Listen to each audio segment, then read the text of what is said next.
ወያኔ ሓርነት ትግራይን ሰምታችኋል። ሬዲ ናችሁ? ገረፍ ገረፍ አድርጌ ልንገራችሁና እስኪ እናወራበት። ወደ መጨረሻ አካባቢ ላይ በቪዲዮ የተያየን እናወራለን ለአንድ ለሁለት ሰዓት ያህል። የቲፒኤልኤፍ ጉዳይ አሁን ወደ ጦርነት ሊያመራ ነው የሚሉ ወገኖችን እየሰማን ነው። በተለይ አሁንም ከኤርትራ መንግስት ጋር አላያንስ የመፍጠሩ ነገሮች በስፋት እየተነገረ ነው ያለው። ሳፍ ካሸነፉ በኋላ ጀነራል ዳጋሎ አሁንም የሽምቅ ውጊያ ላይ ነው የሚገኙት። ጀነራል ዳጋሎ በዩኤኢ እና በኢትዮጵያ መንግስት ይደገፋሉ ተብሎ ይታማሉ። አልቡርሃን በሳውዲ አረቢያና በግብፅ ይደገፋሉ የተባሉ እነሱ ይታማሉ። አሁን የካርቱምን መንግስት ተቆጣጥረዋል፣ ቤተመንግስቱን ተቆጣጥረዋል። ዛሬ አስመራ ተገኝተዋል። በተደጋጋሚ መመላለሶችን እያበዙ ነው ያሉት። ቀጣዩ ጦርነቶች ሊሆኑ የሚችሉ ተብሎ የሚታሰቡት እንደ ከዚህ ቀደሙ አይደለም፣ ያሰላለፍ ለውጦች ይኖራሉ ብለው ነው ብዙ ሰዎች የሚናገሩት። የመጀመሪያው ነገር ፋኖ ከዚህ ቀደም በነበረው ጦርነት ምንም እንኳ ፋኖ ተብሎ ተደራጅቶ ባይሆንም ከፌዴራል መንግስት ጎን ነበሩ። ቲፒኤልኤፍ ብቻውን ራሱን ችሎ ቆሞ ከኢትዮጵያ መንግስትና ከሻዕቢያ ጋር ሲዋጋ ነበር። አሁን ያሉ ያሰላለፎች ደግሞ ሻዕቢያ በተወሰነ መልኩ የፋኖ አደረጃጀቶችና እንዲሁ የሱዳን ኃይሎች በጋራ በመሆን ከኢትዮጵያ መንግስት ጋር ሊዋጉ ይችላሉ የሚለው ነገር በስፋት የሚነገር ነው። ምናልባት ተአምር ካልተፈጠረ በስተቀር ጦርነት ሊፈጠር የማይችልበት ምክንያት የለም። ባለፈው ሳምንት ዶክተር ዳኛቸው አሰፋን እንግዳ አድርጌ ቀርቤ ነበረ። እሳቸው ግን ጦርነት አይነሳም አትዝጉ የሚል ሀሳባቸውን የሰጡት። ጦርነት ከተነሳ ግን አሉ ከዚህ ቀደም ደርግን ለማስወገድ ሻዕቢያ፣ ህዋት፣ ኦነግ አንድ ላይ ሆነው እንግዲህ ደርግን አስወግደዋል። ታሪክ ራሱን ደግመዋል ማለት ነው። አሁን ግን ደርግን ለማስወገድ በነበሩበት ቁመና ላይ ወይም ደግሞ ደርግን ባስወገዱበት መንገድ ተመልሰው ቢመጡ የአሁኑ ጊዜና ያ ጊዜ ይለያያል። አሁን ጦርነት ከከፈቱ ይሄኛው ጦርነት ግን ከታሪክም የሚሰርዛቸው ይሆናል። ፓርቲዎቹን ማለት ነው። ሻዕቢያ በዚህ አጋጣሚ የሻዕቢያ ደጋፊዎች ካላችሁ ስለምትናገሩት ንግግር ጨዋነት ወይም እውቀት ያላችሁ ህዝቤንና ሀገሬን የምታከብሩ ካላችሁ እድል ሰጣችኋለሁ። ህዝቤን እና ሀገሬን በክብር የምታወሩ ማለት ነው። አንደበታችሁ ላይ የፖለቲካ ቋንቋ ብቻ ያላችሁ እኔ አፌ የተቀደደው በጩቤ ነው፣ እኔ ባለጌ ነኝ፣ ካልተሳደብኩኝ ኢትዮጵያና ህዝቧን ካልተሳደብኩኝ ፖለቲካ የሰራው አይመስለኝም ካልክ ውርደት አከናንቤ እሸኝሃለሁ ማለት ነው። እንደዛ ስል ግን ተመጣጣኙን ክብር አንተም ታገኛለህ። ዊን ዊን አፕሮች ካላችሁ ለሻዕቢያ ደጋፊዎች እድል ሰጣለሁ። ከሌላችሁም ችግር የለውም፣ ታደምጣላችሁ ባላችሁበት ሆናችሁ ማለት ነው። አሁን ያለው ጦርነት በእናንተ እይታ የፌዴራል መንግስቱ ከፋኖ ጋር የተዋጋ ነው ያለው። በቀጣይ ቲፒኤልኤፍ እንግዲህ በምርጫ ቦርድ ተሰርዟል። በ1162 መሰረት ጠቅላላ ጉባኤ እንዲያደርጉ ተነግሯቸዋል። ጠቅላላ ጉባኤ አላደረጉም። ኔክስት ምንድን ነው የሚሆነው?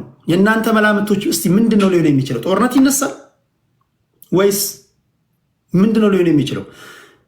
ቲፒኤልኤፍ ተሰረዘ ማለት ከማንኛውም ፖለቲካዊ እንቅስቃሴ ደግሞ መሳተፍ አይችሉም ማለት ነው። ይሳተፋሉ ግን የምርጫ ቦርድ ምንም እውቅና የላቸውም።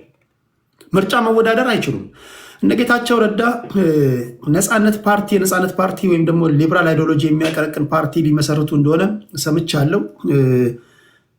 በቀጠናው ላይ ያለውን ነገር ውጥንቅጥ እንዴት ነው የምትረዱት? እሱን ትነግሩን አላቸው።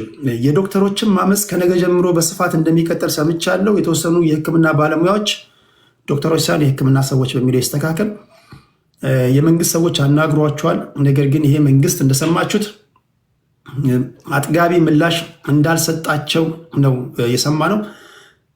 የእነሱ አመፅ ሌላ አመፅ ይወልዳል የሚሉ ስጋቶችም አሉ። የመምህራን ይደረባል፣ የተለያዩ የመንግስት ሰራተኞች ይደረባሉ። ይሄ ደግሞ ዛሬ እንደቀላል የሚታዩ ነገሮች እየባሰ መልኩንና ይዘቱን እየቀያየረ ወደ ፖሊሶች፣ ወደ ሀገር መከላከያ ሰራዊት ሊዛመድ ይችላል። የዛን ጊዜ መንግስት ሳይወድ በግዱ ሊንበረከክ ይችላል የሚሉ ወገኖች አሉና እነዚህ የምታዩዋቸው የህክምና ሰዎችን አመፅ እንዴት ነው የታዘባቸው ያላችሁት? እሱ ነው። ፋኖ ድል እያደረግን ነው የሚሉ መረጃዎችን ሰምቻለሁ። እንደምታውቁት ይሄ ፋኖ በጎንደር፣ በጎጃም፣ በሸዋና በወሎ የአንድነት ኃይል ፈጥረው ከፌዴራል መንግስት ጋር የተዋጉ ነው። አይ ቲንክ ዛሬ 23ኛ ቀናቸው ላይ ነው የሚገኙት። የሕክምና ባለሙያዎች አመፅ 5ኛ ቀኑ ላይ ነው የሚገኘው። ፋኖን መንግስት እስካሁን ማሸነፍ ያልቻለው ለምንድን ነው? ፋኖ ውስጥ መንግስትን ማሸነፍ የከበዳቸው ለምንድን ነው? ማሸነፍ ሲል አትሊስት ፕሪቬል ማድረግ የከበዳቸው ለምንድን ነው? ወደፊት መጓዝ የከበዳቸው ለምንድን ነው? አንዳንዶች ፋኖች ባሉበት ናቸው ይላሉ። አንዳንዶች ደግሞ ቲፒኤልኤፍ እኮ ወደ 4 ኪሎ ሲመጣ 27 ዓመት ታግሏል። በአንድ ጊዜ ምን እንድናረጋችሁ ነው የምትጠብቁት? በዚህ ጊዜ እንኳን አብዛኛውን የአማራ ክልል ተቆጣጥረናል ከ80 በመቶ በላይ ያሉ ይናገራሉ። ይህን ነገር እንዴት ያዩታላችሁ? ፋኖች የተጓዙ ነው፣ መንግስትን እያስጨነቁ ነው አይደለም ካላችሁ፣ መንግስትስ አማራ ክልልን ፍጹም ሰላማዊ ማድረግ ስለምን ተሳነው? እነዚህ ነገሮች ናቸው የምናወራባቸው። ሌላ ከቴሌግራም ላይ ከዚህ ውጭ የጻፍኩት የለም። ሌላው አንድ የሀዘን ዜና አለ። በቤንሻንጉል ጉሙዝ ክልል መተከል ዞን ግልገል በለስ ከተማ ዛሬ አብዛኞቻችሁ እንዳነበባችሁት ረፋድ አካባቢ በደረሰ የትራፊክ አደጋ እስካሁን ዴቨሎፒንግ ስቶሪ ነው። እስካሁን 19 ሰዎች ህይወታቸውን እንዳጡ ሰምታችኋል። እስካቫተር ማሽን ጭኖ ማምሻውን ወደ ቻግኒ ከተማ ጉዞ እያደረገ የነበረ ተሽከርካሪ ነው። እንግዲህ ወደ አባይ ግድብ ነው የሚሄደው ነው የሚባለው። ወደዛ እየሄደ የነበረ ተሽከርካሪ መኪና ፍሬን ተበጥሶበት አንድ መዝናኛ ሆቴል ውስጥ በቀጥታ በመውጣቱ በርካታ ሰዎች ሞተዋል። እስካሁን 19 ሰዎች ህይወት ሲያልፍ 13 ሰዎች ላይ ደግሞ ከባድ አደጋ እንደደረሰ ሰምተናል።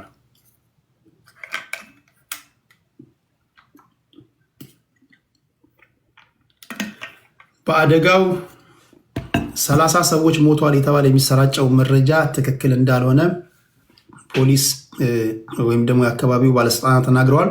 ነገር ግን በርካታ ሰዎች ጉዳት ስለደረሰባቸው የሟቾች ቁጥር ከዚህ በላይ ሊያሻቅብ እንደሚችል ይጠበቃል።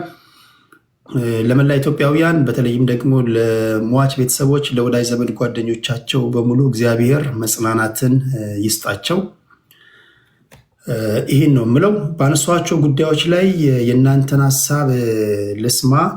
ፋኖ ነኝ አስገባኝ የሚል ሰው አለ። ሪኩዌስት ላክ ወንድሜ፣ ሪኩዌስት ላክ። ደሱ ከአንተ እስኪ ልጀምርና እየተጨዋወትን ይሄን ጉዳይ እናውራው። የኤርትራን ጉዳይ አሁን ያለውን ነገር ምንድነው እናንተ ትዝብት የሚለው፣ ከዛ ወደ ሌሎች እንሄዳለን። ሁሉም ሰው ባይበዛ ደስ ይለኛል። እውነት ለመናገር ቶሎ ቶሎ እንዲደርሰን ማክሲመም 6 ሰው ይበቃል። 6 ሰው ይበቃል። ቁም ቶሎ ቶሎ እንዲደርሰን ጽድት ያለ ወሬ እንድናወራ እስኪ ደሱ 8 ደቂቃዎች ላይ ያነሷቸውን ጉዳዮች እስኪድባቸው። የአሁኑ በጣም ያሳዝን መረጃ ነው የሰጠኝ። እውነት ለመናገር ትንሽ ቢዚ ነበር ዛሬ በጠዋት አካባቢ መረጃ አላየሁም እና እንግዲህ መጽናናትን እመኛለሁ። በጣም አሳዛኝ አደጋ ነው። ባነሳቸው ሀሳቦች ላይ እኔ ኤርትራን በሚመለከት እኔ ያለኝ መረዳት በጣም በከፍተኛ ውጥረት ውስጥ፣ በጣም በከፍተኛ ፍርሃት ውስጥ የምትገኝ ሀገር ነች ብዬ ነው ማምነው። አሁን ላይ ከማጋ መቆም እንዳለባት፣ ምን ማድረግ እንዳለባት ግራ የገባት ሀገር ነች ብዬ አምናለሁ። ኢትዮጵያ የባህር በር ጥያቄ ካነሳች ወዲህ ኤርትራ ውስጥ የኤርትራ መንግስት በሰላም እንቅልፍ ተኝቶ ስለማደሩ እርግጠኛ አይደለሁም። ወዳጅነትም ጠላትነትም ግራ ገብቶታል። አንዴ ፋኖን መጠቀም ይሞክራል፣ እጁ ላይ ይፈሱበታል፣ ቲፒኤልኤፍ ጋር ይመጣል፣ መተማመኑ የለም። እኔ በዚህ 5 ዓመት ውስጥ ባለኝ ግምገማ ይሄን ዓመት እንደ ህግደፍ በእጅግ ጥልቅ ፍርሃት ውስጥ፣ ጥልቅ መረበሽ ውስጥ የገባ አልብያ አላምንም። ጦርነት ልጀምር የሚችለው ጦርነት መጀመሩ ምርጫ ያለው አይመስለኝም። እኔ ግን ከዛ የተሻለ ምርጫ ካገኘ አንድም ጥይት አይተኩስም ብዬ አምናለሁ። በሌላ መልኩ ጥቅም ለማግኘት የሚያስችል ካለ በጣም ይሞክራል፣ ግን ያለ አይመስለኝም። ያለውና በቅርቡ ለሱ ፊዚብል ሆኖ የሚታየው ምርጫ መጥፋቴ ካልቀረ ሞክሬ ልጥፋ፣ መገልበጤ ካልቀረ ሞክሬ ልገልበጥ ብሎ የሚሞክር ይመስለኛል። ምርጫ የለውም። ኢትዮጵያውያን እንዲያወሩ ማይፈልገው ነገር ተወርቷል፣ እንዲጠይቁ ማይፈልገው ነገር ተጠይቋል። ኢትዮጵያ ያን ሊያስችል የሚችል አስቻይ ጉልበቶችን እየታጠቀች ነው፣ እየተደራጀች ነው። በትልቅ ደረጃ እየመራን ነው። አጀንዳ እየሰጠን ነው። ያኔ ከዓመት በፊት ምንም ያልነበረ አጀንዳ ዛሬ እዛው አዳህሎ የሚወራ የሚተች በቃ ሆኗል። የባህር በር ጉዳይ ስጋ ለብሶ መጥቷል እና ያ ነገር እንቅልፍ የነሳው ይመስለኛል። ከዛ በላይ ጊዜና ጉልበት መስጠት ምናልባትም ተገቢ ነው ብዬ አላምንም። በጣም እየደቀቀ ያለ ጠላት ነው ለእኔ። በጣም ቀሽም ጠላት ነው። ዳውንሌቲንግ የምጠቀመው የኛን ነው እና ኤርትራ ሀገር ናት ብዬ ለመቀበል ራሱ በጣም ይከብደኛል። ወታደር ስላላት ብቻ እና እውቅና ስላላት እንጂ ሀገር የሚያስብል መሰረታዊ ምሰሶዎችን ብንቆጥር ኤርትራ የላትም። ሰው ብዙም እንትን አይለኝም። ከዛ ወደ ቲፒኤልኤፍ ሲመጣ እኔ ቴዶ የዛሬ 2 ዓመት ያለኝ ኮንፊደንስ እና አሁን ያለኝ ኮንፊደንስ የሰማይና ምድር። ቲፒኤልኤፍ አሁን ላይ ራሱ ካደራጃቸው ኃይል ጋር ቅድም አንተ ጋር ከመግባቴ በፊት አንድ የነሱ ግሩፕ ላይ ገብቼ የሰማው ነበር እና ለሁለት ነው የምጣሉት። የሀራ መሬት ላይ ያለ የሚደግፉ አሉ፣ አይ እዚያ ያለው የሚደግፉ አሉ፣ መሀል ላይ ያሉ አሉ። እንኳን ለጠቅላላ የኢትዮጵያ የመንግስታዊ ስርዓት ስጋት ሊሆንና የጠላት መጠቀሚያ ክንድ ሊሆን ቀርቶ ትግራይ ምድር ላይ ተቃውሞ የሚነሳበት ምናልባትም አሟሞቱ በጣም የፈጠነ ድርጅት ነው ቲፒኤልኤፍ። ቲፒኤልኤፍ የሚደገፍም አይደለም፣ ለመደገፍም ከባድ ነው፣ ራሱ ለመደገፍም ከባድ ነው እና ቲፒኤልኤፍም እንደምታየው የፖለቲካ ሞቱን ሞቷል ብዬ አምናለሁ። ህጋዊ ሞቱን ሞቷል ብዬም አምናለሁ። አሁን ላይ ያለው አማራጭ እጁ ላይ የተራረፉ ብረቶችን እየወዘወዘ ግጭት ከመጥመቅ ያለፈ ምናልባትም በእጁ ላይ ያሉ ወጣቶችን አባብሎ ለህግደፍ አስረክቦ ጁኒየር ፓርትነር ሆኖ ለመበጥበጥ ሙከራ ከማድረግ ያለፈ ነገር አለ ብዬ አላምንም። እሱን ተማምኖ ህግደፍ ይገባል ብዬ አላምንም ለመናገር። ቲፒኤልኤፍንም ከዚህ በላይ አላይም። ፋኖ ጋር ስንመጣ እኔ መንግስት ለምን አላጠፋም? ለማጥፋት ከባድ ነው። እንኳን እንደዚህ ሸጥ ውስጥ ገብቶ የሚዋጋ ይቅርና ቲፒኤልኤፍን እኮ ሙሉ ወታደር ጨረሰን አይደለም የተደራደር ነው። ወሳኝ የምትለውን አካል ከሰበርክ በኋላ መሳሪያውን ተሸክሞም ታሸንፈዋለህ ማለት ከነ መሳሪያ። ህግደፍን እኮ ከባድሜ ወገብ ወዛለውን ሰብረን ስናባረር እያንዳንዱ ወታደር አልደመሰስንም። ወሳኝ የሚባለውን የጀርባ አጥንት ከሰበርክ አሸንፈሃል ማለት ነው። ትርክቱን ከመራ አሸንፋል። ፋኖ አንድነት የሚባል ድርጅት መሰረትን ባሉ ማግስት እኮ በዚህ ሳምንት በተከታታይ 3 ክፍለ ጦር መሪዎች ናቸው። እነሱ ክፍለ ጦር ብለው ነው የሚጠሩት። ስም ያላቸው ዝና ያላቸው እየሰጡ ነው። አሁን እኮ እነሱም ጋር ብትሄድ ከብልጽግና ጋር ከመከላከያ ጋር የሚያደርጉትን ትተው እርስ በርስ ነው የሚፈላለሙት እኮ። አንዱ ጀግናዬ የሚለውን አንዱ ባንዳ የሚል ነው። ይሄን 2-3 ሳምንት ሚዲያ ላይም ሜዳ ላይም ውጊያው የጎንዮሽ ነው እና እኛ ጥሩ ስራ እየሰራን ያለ ነው። ምንድነው እየመጡ ያሉትን በክብር መቀበል ነው ስቴጁ።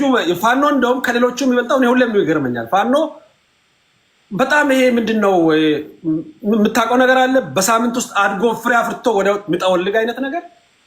ሁሉም ትግሎች አሉ፣ ፌዝ አላቸው። አንዳንዶቹ 50 ዓመት አርጅተው ይሞታሉ፣ አንዳንዶቹ በ17 ዓመት ይሞታሉ፣ አንዳንዶቹ በ10 ዓመት፣ አንዳንዱ በ5 ዓመት። ፋኖ በ2 ዓመት ነው ያለቀለት እኮ። ከ2 ዓመት ሊሞላ ትንሽ ቀን ነው የሚቀረው። ከተሞችን በመቆጣጠር ጀመረ። ወደ ዞን ወረደ፣ ወደ ወረዳ ወረደ፣ ወደ ሸጥ ወረደ። አሁን ደግሞ እየመጣ ነው። ፍራግመንት ሆነዋል። አሉኝ የምላቸውን ባይዘው የተወሰኑትን እያሳከምንም ነው እየተቀበልን ያለ ነው። አሁን ላይ ምናልባት ስራ መሰራት ካለበት እየመጡ ያሉትን እንዴት እንቀበል፣ እየመጡ ያሉትን እንዴት እንንከባከብ፣ እንዴት የስልጠና ሂደትን እንስጥ፣ እንዴት ወደ ኑሮ እንዲመጡ እናድርግ የሚልና እነሱ የለቀቁ ቦታ ላይ ደግሞ ሌላ ወንበዴ እንዳይመጣ መጠንቀቅ። አንድ ደቂቃ ነው ያለኝ። አቶ ጃንኩን ሽንሽት ሙሉ በሙሉ ፋኖ ነገ ያልቃል ዛሬ ያልቃል ልል አልችልም፣ ግን በመሰረታዊነት የፋኖ ጉዳይ ለእኔ አብቅቷል። ለመንግስት ችግር የማይሆን ማለት ስጋት የማይሆን ግን ደግሞ ሽፍታ ሆኖ ሰፈር የሚበጠብጥ የዛሬ 5 ዓመት ሊኖር ይችላል። በደንብ ህዝቡ በደንብ ኦርጋናይዝ ሆኖ የመንግስት መዋቅር ጸድቶ፣ እኔ መንግስት መዋቅር ውስጥ ችግር አለ ብዬ ስለማምን በተለይ በአማራ ክልል መዋቅር ውስጥ ስቲል ችግር አለ ብዬ አምናለሁ። በእነሱ ምክንያት ላይጠፋ ይችላል፣ ግን ፋኖ አሁን ስጋት አይደለም። ግማሹ ከቲፒኤልኤፍ ጋር ይስራኤላል፣ ግማሹ ከብልጽግና ጋር ይስራኤላል፣ ግማሹ ከህግደፍ ጋር ይስራኤላል። ራሳቸው የተበታተኗቸው መሪ የላቸውም።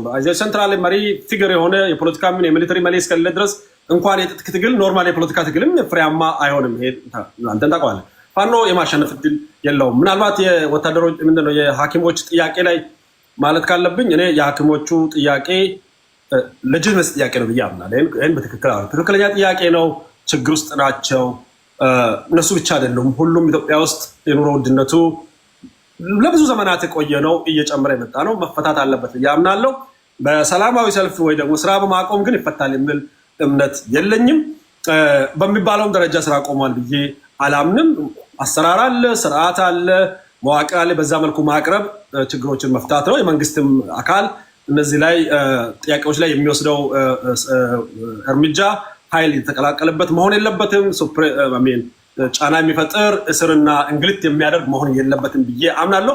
ጥያቄው ሌጂቲሜት ጥያቄ ነው። ከጀርባ ያሉ ጥንባንሳዎች ግን ጥያቄውን እያቆሸሹት ያለ ይመስለኛል። የፖለቲካ ጥንባንሳ እንደምታውቀው ፖለቲካ ማደራጀት ያቃታቸው ትልቅ የነበሩ ግን ወድቀው መውደቃቸውን ያላመኑ ሀብታም የነበሩ የከሰሩ አንድም ሰፈር ማንቀሳቀስ ያቃታቸው ንጉስ ነን ይሉ የነበሩ ሁሉ የወደቁ ፖለቲከኞች በሙሉ በነጭ ጋውን ስር ለመደበቅ የሚሞክሩት ነገር ጥያቄውን ትንሽ ያቆሸሸ ቢመስልም ጥያቄው ትክክለኛ ነው፣ መንግስት ይፈታዋል የሚል ምሳሌ ካልፈታ በሂደት ችግር መሆኑ አይቀርም። ምክንያለኝ አመሰግናለሁ። ታብራ ከሆነ ትቆያለህ። ዋንጋሪም እንደዚሁ ቪዲዮ አብራን በተለያዩ ምክንያቶች ግን ሀሳባቸውን አንድ ዙር ሰማና የመጀመሪያ ዙር ስለሆነ ማለት ነው። ከዚህ ቀደም እንደማደርገው በኦሩ ሰዎች ለምንድን ነው ጥቅሙ ማን ምን እንደሆነ ይታያል። ማን ምን እንደሆነ ይታያል። ደንዴ እያለ ያወራ ሁሉ አማራ አይደለም፣ ወይም ደግሞ ስሙን መጨረሻ ላይ ሰፊክስ ላይ ሳ ያደረገ ሁሉ ኦሮሞ አይደለም፣ ወይም ኦሮምኛ ቋንቋ የተናገረ ሁሉ ኦሮሞ አይደለም። ትግረኛ ቋንቋ ላይ እነ ጎይቶም እነ መብራቱ ምናምን በስም እንትን መመሳሰል ትግራዊ አይደሉም የሚል ቅሬታ ከብሔርተኞች ስለመጣ መታየት አለብህ የሚል እንትን ጀምረናል። ስትታይ ከእናንተ ወገን ከሆነ እናንተ ትለያላችሁ፣ ካልሆነ ከኛ ወገን አይደለም ትላላችሁ። ከዛ ውጭ ላደርግልህ የምችለው ነገር የለም ለማለት ያ ነው የሆነው ነው። አቶ ጌታቸው ረዳ ከኦነግና ከፋኖች ጋር እንደሚሰሩ ተናግረዋል። ከፋና ጋር በነበራቸው ቆይታና በጣም ያሳቀኝ ነገር ስጠረጥር አቶ ጌታቸው መናገር ከሚገባቸው ንግግር 5% ብቻ የተናገሩ ይመስለኛል። 95 በመቶ እንደውም አልተናገሩም ነው የተባለ ያለውና አቶ ገብሩ አስራትም ዛሬ የተናገሩት ለሪፖርተር ይሄንኑ ነው። ብዙ እኔ እንኳን ማውቃቸው ብዙ ጉዶች አሉ። እንደውም አቶ ጌታቸው ረዳ ምንም አልተናገሩ ነው ያሉት። በ5% ንግግር ይሄን ያህል ካስባሉ አቶ ጌታቸው ምናልባትም 20%ን የህወሓትን ጉዳይ ቢናገሩ ኢማጅን ምን ሊፈጠር እንደሚችል የሆነው ነው። ከሻዕቢያና ከኦነግ ጋር እንደሚሰሩ ቲፒኤልኤፍ ተናግረዋል። ከፋኖ ጋር እንሰራ እንደነበር ብለው ተናግረዋል።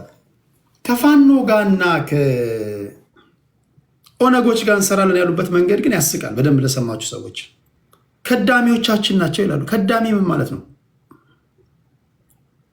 እናንተ አጋርነን ልትሉ ይሆናል፣ እነሱ ግን ከዳሚ ነው የሚሏችሁ። ከዳሚ ምን ማለት ነው? በርጫ ላይ ስትቀመጡ ዝም ብሎ ይሄ ጭስ ምናምን የሚያራግብ እሳት የሚያራግብ ማለት ነው? ስኳር ምናምን የሚላላክ ማለት ነው? ምንድነው ከዳሚ ማለት? እስኪ ጻፉልኝ አጠር አድርጋችሁ። ከከዳሚዎቻችን ጋር እንሰራ ነበር ይላሉ። አስተናጋጅ ማለት ነው ወይ ዘንድሮ? እነሱ ከዳሚ ነው የሚሉት፣ አንተ አላያንስ ነኝ ልትል ይሆናል እኮ አታፍርም። የሆነ ሆኖ ለዶክተር ዳኛቸው የሚያነሳው ጥያቄ ፋንዳመንታል የሆነ የፕሪንሲፕል ልዩነት ካለ በየትኛውም የዓለም ፖለቲካ ዴፊኔሽን አላያንስ አይፈጠርም። በራስህ ትቆማለህ ወይም ደግሞ ሌላ አንተን የሚመስል ከሌሎች ኢትዮጵያውያን ጋር ትሰራለህ። ልክ እዚህ ጋር እንደወጣው መግለጫ እንጂ ከዳሚ እንፈልግ አጃቢ ማለት ነው። አጃቢ ወይም ደግሞ አዶ ነው። ሰዎች የሆነ በርጫ ላይ ተቀምጠው ዕጣን ሲያንስ ሄደህ ትገዛለህ፣ ስኳር ሲያንስ ሄደህ ትገዛለህ፣ እሳት ታቀጣጥላለህ፣ ታራግባለህ። በር ሲከፈት በቀዳዳ በኩል ንፋስ የሚገባ ከሆነ ትደፍናለህ ምናምን፣ እንደዛ ማለት ነው። ቡና ፊ ምናምን ይላል የሆነ ነው። እንደዛ ብሏል። ይሄ በጣም ያስገረመኝ የአቶ ጌታቸው ረዳ ንግግር ነው። ይሄን አስመልክቶ ግን ቲፒኤልኤፎች የመለሱት ምላሽ ቴሌግራም ላይ ጽፌላችኋለሁ። የፌዴራል መንግስቱ አቶ ጌታቸው ረዳን በመጠቀም የትግራይ ህዝብና ቲፒኤልኤፍን በተለይም ደግሞ የፕሪቶሪያውን ስምምነት ፕሪቶሪያ ላይ የተስማማነውን አንቀጽ 3 ተራ ቁጥር 3ን የሚጻረር ነው፣ ሆስታይል የሆነ ነገር እያደረገ ነው ይላሉ። አቶ ጌታቸው ረዳ የፓርቲው አባል የነበሩ ሰው ናቸው። የታዘቡትን መፈንቅለ መንግስት ወይም ደግሞ መፈንቅለ ፓርቲ በሉት እናንተ ተደርጎባቸው ወደ አዲስ አበባ መጡ። በእርግጥ በምስራቅ አፍሪካ የጠቅላይ ሚኒስትሩ አማካሪ ናቸው፣ የደህንነት ጉዳዮች አማካሪ ናቸው። እና አቶ ጌታቸው በተናገሩት ንግግር ላይ የትግራይን ህዝብ እንደ ህዝብ የተሳደቡበት ቦታ አለ ወይስ የትግራይን ህዝብ ነፃ ለማውጣት ነው የተናገሩት? አያችሁ ቲፒኤልኤፍ አቶ ጌታቸው ረዳ ዋንስ አፖን ኤ ታይም የራሳቸው አባል መሆኑን እንኳን ረስተው የትግራይ ህዝብ ላይ ጥላቻ እየዘሩ ነው ብሎ ተናገሩ። የብሔር ፖለቲካ ይሄ ነው እና እናንተ ሳምንት አዘባችሁችንም እንድትነኩት ፈልጌ ነው። ቲፒኤልኤፍ ባወጣው መግለጫ የትግራይን ህዝብ የፌዴራል መንግስቱ እያሰደበ ነው፣ ጥላቻቸውን እንዲነዙ እያደረገ ነው የሚል መግለጫ ሰጥቷልና እሱንም እናንተ እንድትሄዱበት ስለፈለግኩኝ ነው። ደሳለኝ አመሰግናለሁ። ዋንጋሪ ወደ አንተ ልምጣ። 8 ደቂቃ አለ ወንድሜ።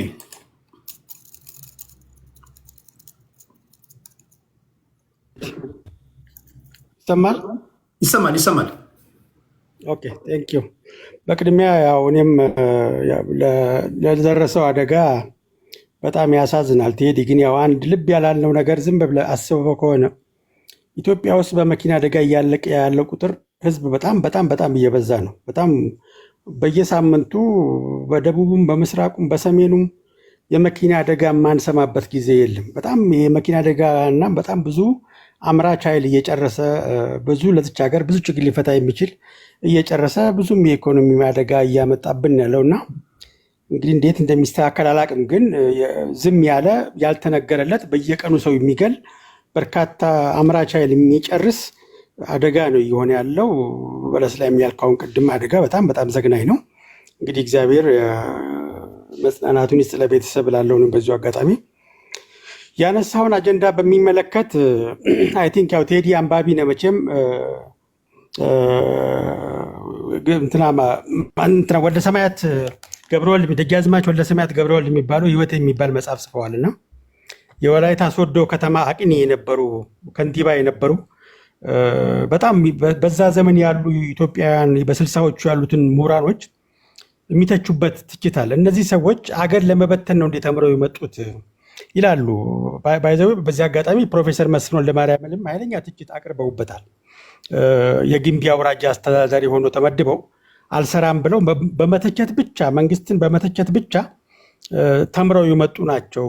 ስሪታቸው መነሻቸውም ሂፖ ከሚባል ዋሽንግተን ዲሲ ውስጥ የነበሩ ዝም ብሎ መንግስት በመተቸት የሚታወቁ ምሁራኖች ናቸው። እሱን ተጣብተው መጡ። ያ ትውልድ ስርዓት መገንባት አያውቅም፣ ስርዓት ማፍረስ ግን አንደኛ ነው ብለው ይተቻሉ። ደጃዝማች ወልደ ሰማያት ገብረወልድ የወላይታ ሶዶ በጣም የታወቁ ናቸው። ታሪካቸውን አንብቡ። በጣም ምርጥ መጽሐፍ ነው። ህይወቴ የሚል መጽሐፍ አላቸው። በጣም ኢቭን የጓድ ሊቀመንበር መንግስቱ ኃይለማርያም ራሱ ምስክርነታቸውን የሰጡላቸው ሰው ናቸው። ብዙ የጃንሆይ ሹሞች ሲያሱና ሲገሉ እሳቸውን ግን እንዳትነኩ በማለት ሊቀመንበሩ ራሳቸው የተከራከሩላቸው ኢትዮጵያን ሲገነቡ የኖሩ ነው በቤታቸው።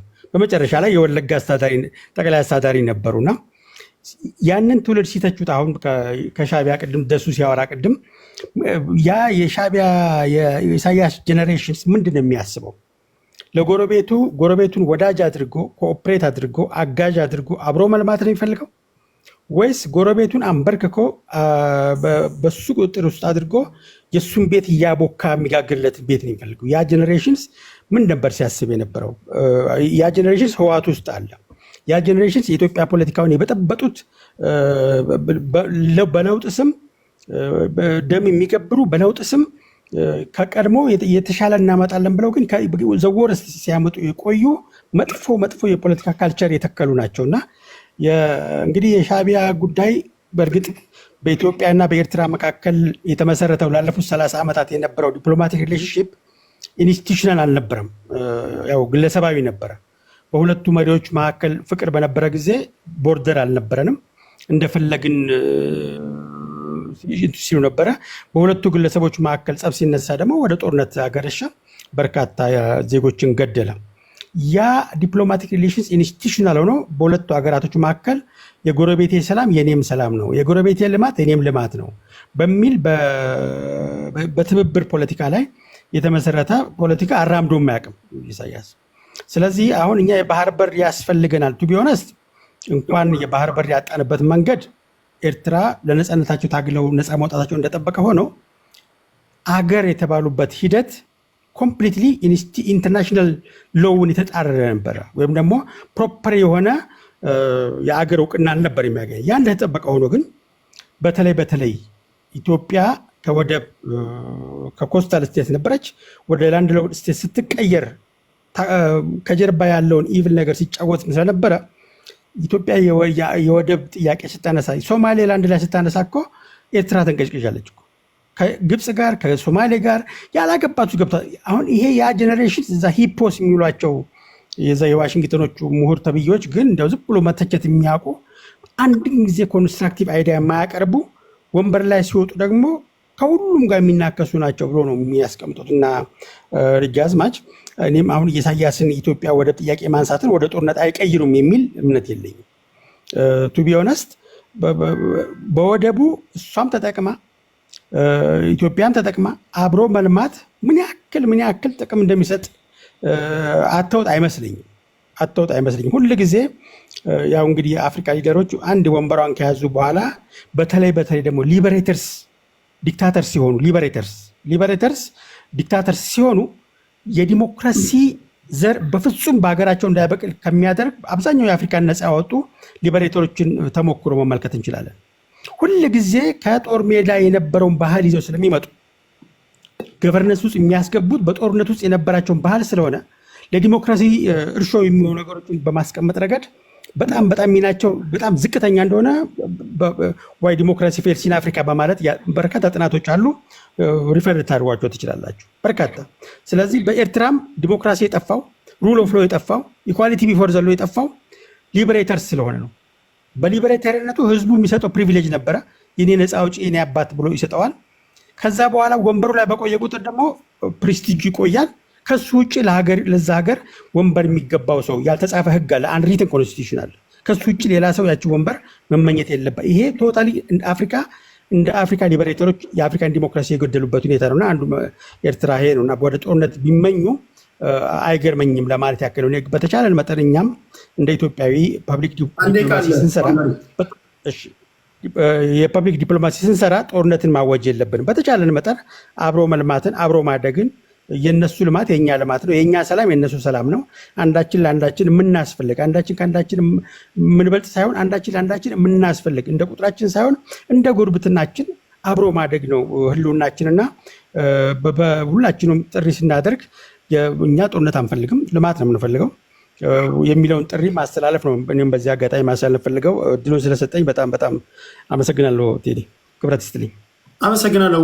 ዋንጋሪ ወደ በኋላ አካባቢ ምናልባት የሃይማኖተኞችን ጉዳይ ዛሬ ላለማወያየት ከወሰንኩኝ እንደዚሁ በኦዲዮ ብቻ ለሚገቡ ሰዎች እድል ሰጣለሁ። አሁን እየተያየንም ስለምናወራ አንድ ለአንድ ልጅም እድል ሰጥና ለብላታ የፋኖ ደጋፊ ነው። እየተያየን የሳምንቱን ጉዳይ እናወራለን። ለአሰናብትና ለጊዜው ወደ በኋላ ካለ ደግሞ ተመልሰህ ትመጣለህ። ሰላሙ ነው። እሺ ዋንጋሪ እሺ።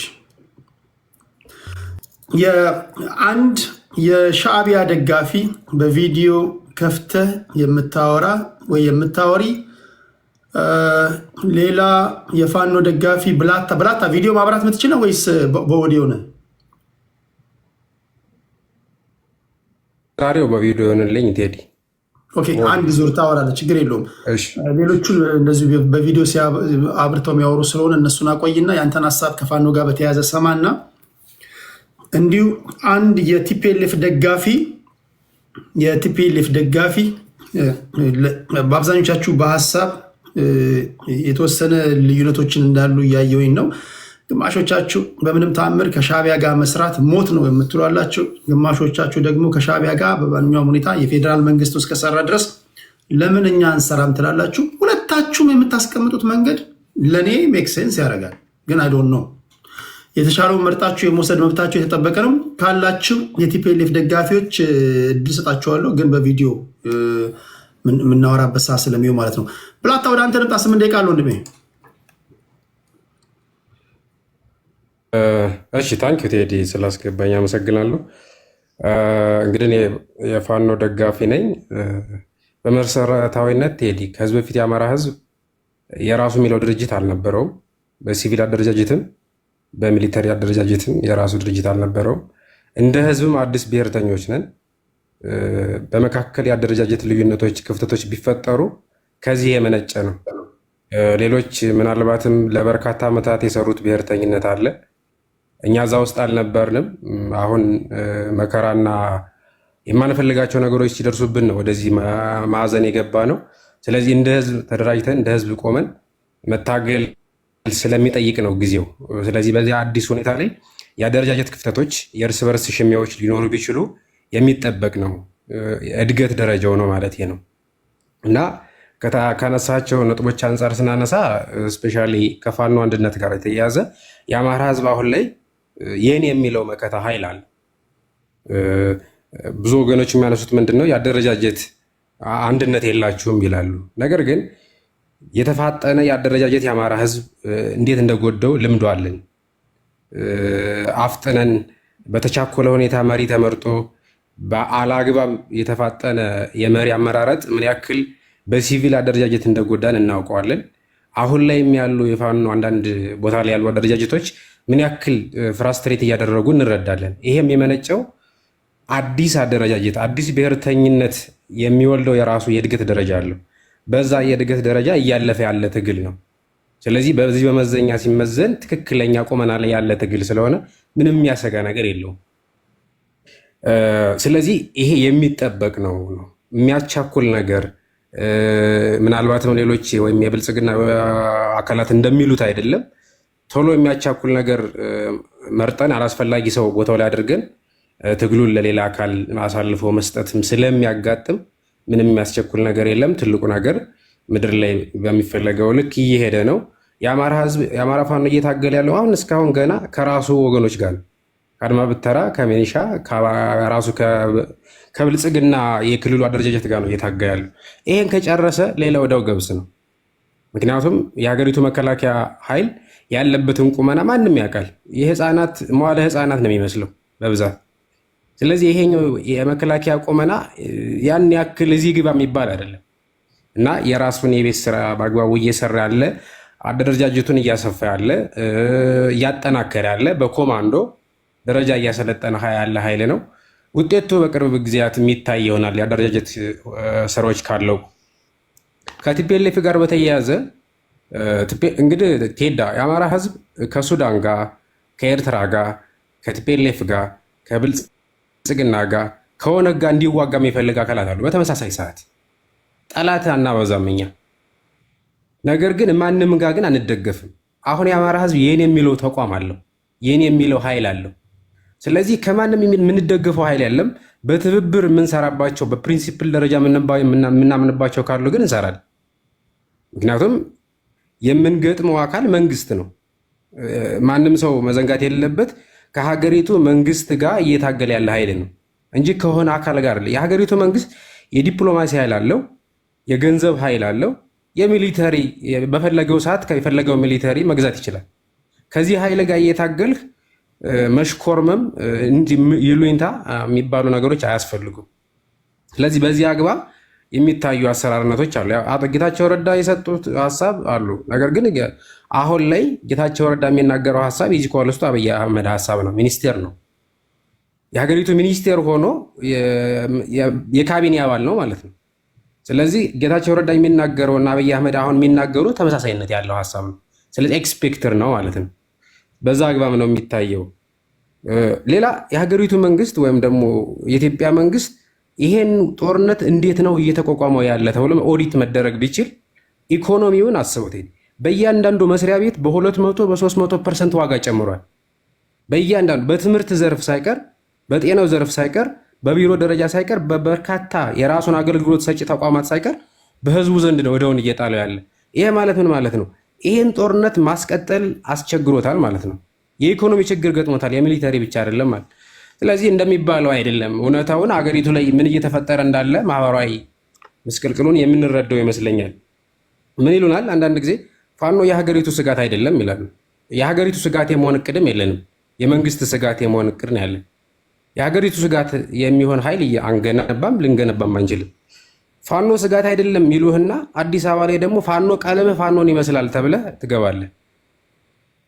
እዚህ ላይ የሚጎረው ሌላ ነው፣ ምድር ላይ ደግሞ መንግስት እያደረገ ሌላ ነው። መልክህ እኮ አንተ ፋኖን ትመስላለህ ተብሎ የሚታሰራል ላይ የሚንገላታል ማለት አዲስ አበባ ላይ። ስለዚህ ሪል ምድር ላይ ያለው ጋር የሚጋጭ ነው። ስለዚህ የአማራ ህዝብ አሁን ላይ ያለውን ነገር በአግባቡ ሰፍሮ ለክቶ እየተንቀሳቀሰ ያለ ነው። እድሜ ለጠንካራ ልጆቹ ይሁንና በሰዓት መካከል እየተፈተኑ በርካታ ኪሎ ሜትሮችን እያቋረጡ ህዝባቸውን እያደራጁ እያነቁ ያሉ ጠንካራ ልጆች አሉት። ምናልባት ጠላቶች እንደሚሉት አይደለም። እነዚህ ልጆች አቅም ያላቸው፣ ልምድ ያላቸው፣ በትምህርት የበሰሉ ምናልባትም የሚታዩትን ብቻ ስለምናይ ነው እንጂ በበርካታ ሁኔታው ላይ የሚያደራጁ የሚያግዙ ኃይል ያላቸው ልጆች አሉ። ስለዚህ በእነዚህ አዲስ ኃይል ነው፣ ለውጥ ይፈልጋል። ለውጥ የሚፈልግ ኃይል ደግሞ የነበሩ አሉባልታዎችን ኢህአዴግ ይጠቀምባቸው የነበሩ እነዚህ ነገሌ እንደዚህ አይነት የጽንፈኛ አደረጃጀት ተላላኪ ያለፈበት ፋሽን ነው። በዚህ አይነት ቃላት የሚሸወድ ትውልድ አሁን አማራ ላይ ከዚህ በኋላ አይኖርም። ይሄ በመካከል ላይ በፋኖ መካከል ላይ ያሉ አንዳንድ አለመግባባቶች እንደነገሩ የእድገት ደረጃ ስለሆነ ነው። እየተፈቱ ይሄዳሉ፣ እየነጠሩ ይመጣሉ። ስለዚህ በዚህ አግባብ የሚያሳስበን ነገር አይደለም። ዋናው ትልቁ ኃይላችን ሌላው ኤርትራን በተመለከተ ማለት በጣም ዘገዩ። ግን ቴዳ ከወደብ ጋር የተያያዙ ዛሬ እንዘምታለን፣ ነገ ብቻዋን ኤርትራ ናት፣ የሀገርነት ጥያቄዋን አንቀበልም ይላሉ። ኤርትራ የሀገርነት ጥያቄዋን አንቀበልም የሚል ካል የኢትዮጵያን የቀደመ መንግስቷን አይቀበልም ነው። ያው ኢትዮጵያ ፈርማ የሰጠቻት ናት፣ የውሳኔ የሪፈረንደም ውጤት ናት ኤርትራ። ስለዚህ ከዚህ በኋላ ሀገር አይደለችም ብትል ያንተ መብት አይደለም። በኃይል አስገብራለሁ ካሉ ግን እንደው መንገዱን ጨርቅ ያድርግልን እያልን ነው። እነሱ እንደዛ ሲሉ ደግሞ ታንኪዩ።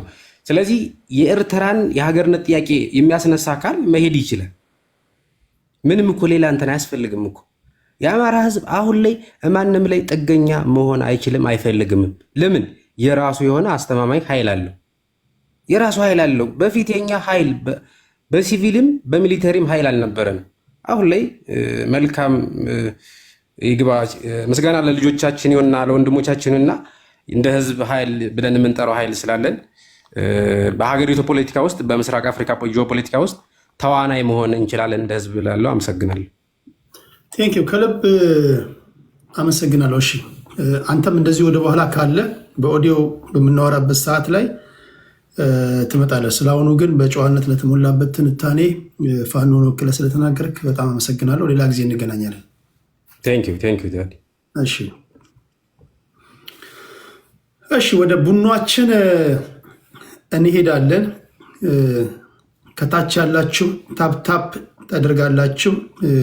በዚህ ውይይት ላይ የኤርትራ ስም የሻዕቢያ መንግስት የህዝቡ ሳይሆን የሻዕቢያ መንግስት ስም ስለሚነሳ ሻዕቢያን ወክዬ እኔ እናገራለሁ የምትይ መተህ በቪዲዮ እየታየ እናወራለን። ታዲያ በጨዋነት ማለት ነው።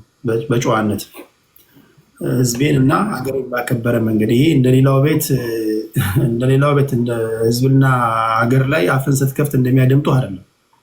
ወደ ታች ቁልቁል አንደረድርሃለሁ። ተመጣጣኙንም ክብር ታገኛለህ። አንተ እኛን ብቻ አክብረን ሳይሆን አንተም ተመጣጣኙን ክብር ታገኛለህ። ሰው በፖለቲካ ቋንቋ ብቻ ታወራለህ። እንደዛ ነው የምናደርገው። ካላችሁ እድል እንሰጣለን። ሌላው የቲፒኤልኤፍ ደጋፊዎች ካላችሁ አይዶንት ኖ ቲፒኤልኤፍ የት ነው ያላችሁ ደጋፊዎቹ? እንደ ቀይ ቀበሮ፣ እንደ ጭላዳ ዝንጀሮ፣ እንደ ምኒልክ ድኩላ እየተመናመናችሁ ነው እኮ። ምንድን ነው አላችሁ ቲፒኤልኤፎች? ፖለቲካው እዛ ቀልጧል። እናንተ እዚህ የላችሁ፣ ሳይበሩ ላይ የላችሁ። ምን እንደሆነ አላውቅም። እሺ ካላችሁ እድል እንሰጣለን ለማለት ያህል ነው። በተቻለ መጠን ቡናችን 8 ደቂቃ አለው ወንድሜ። እሺ ሰላም ነው ቴዲ? ይሰማል? ይሰማል። አዎ አመሰግናለሁ።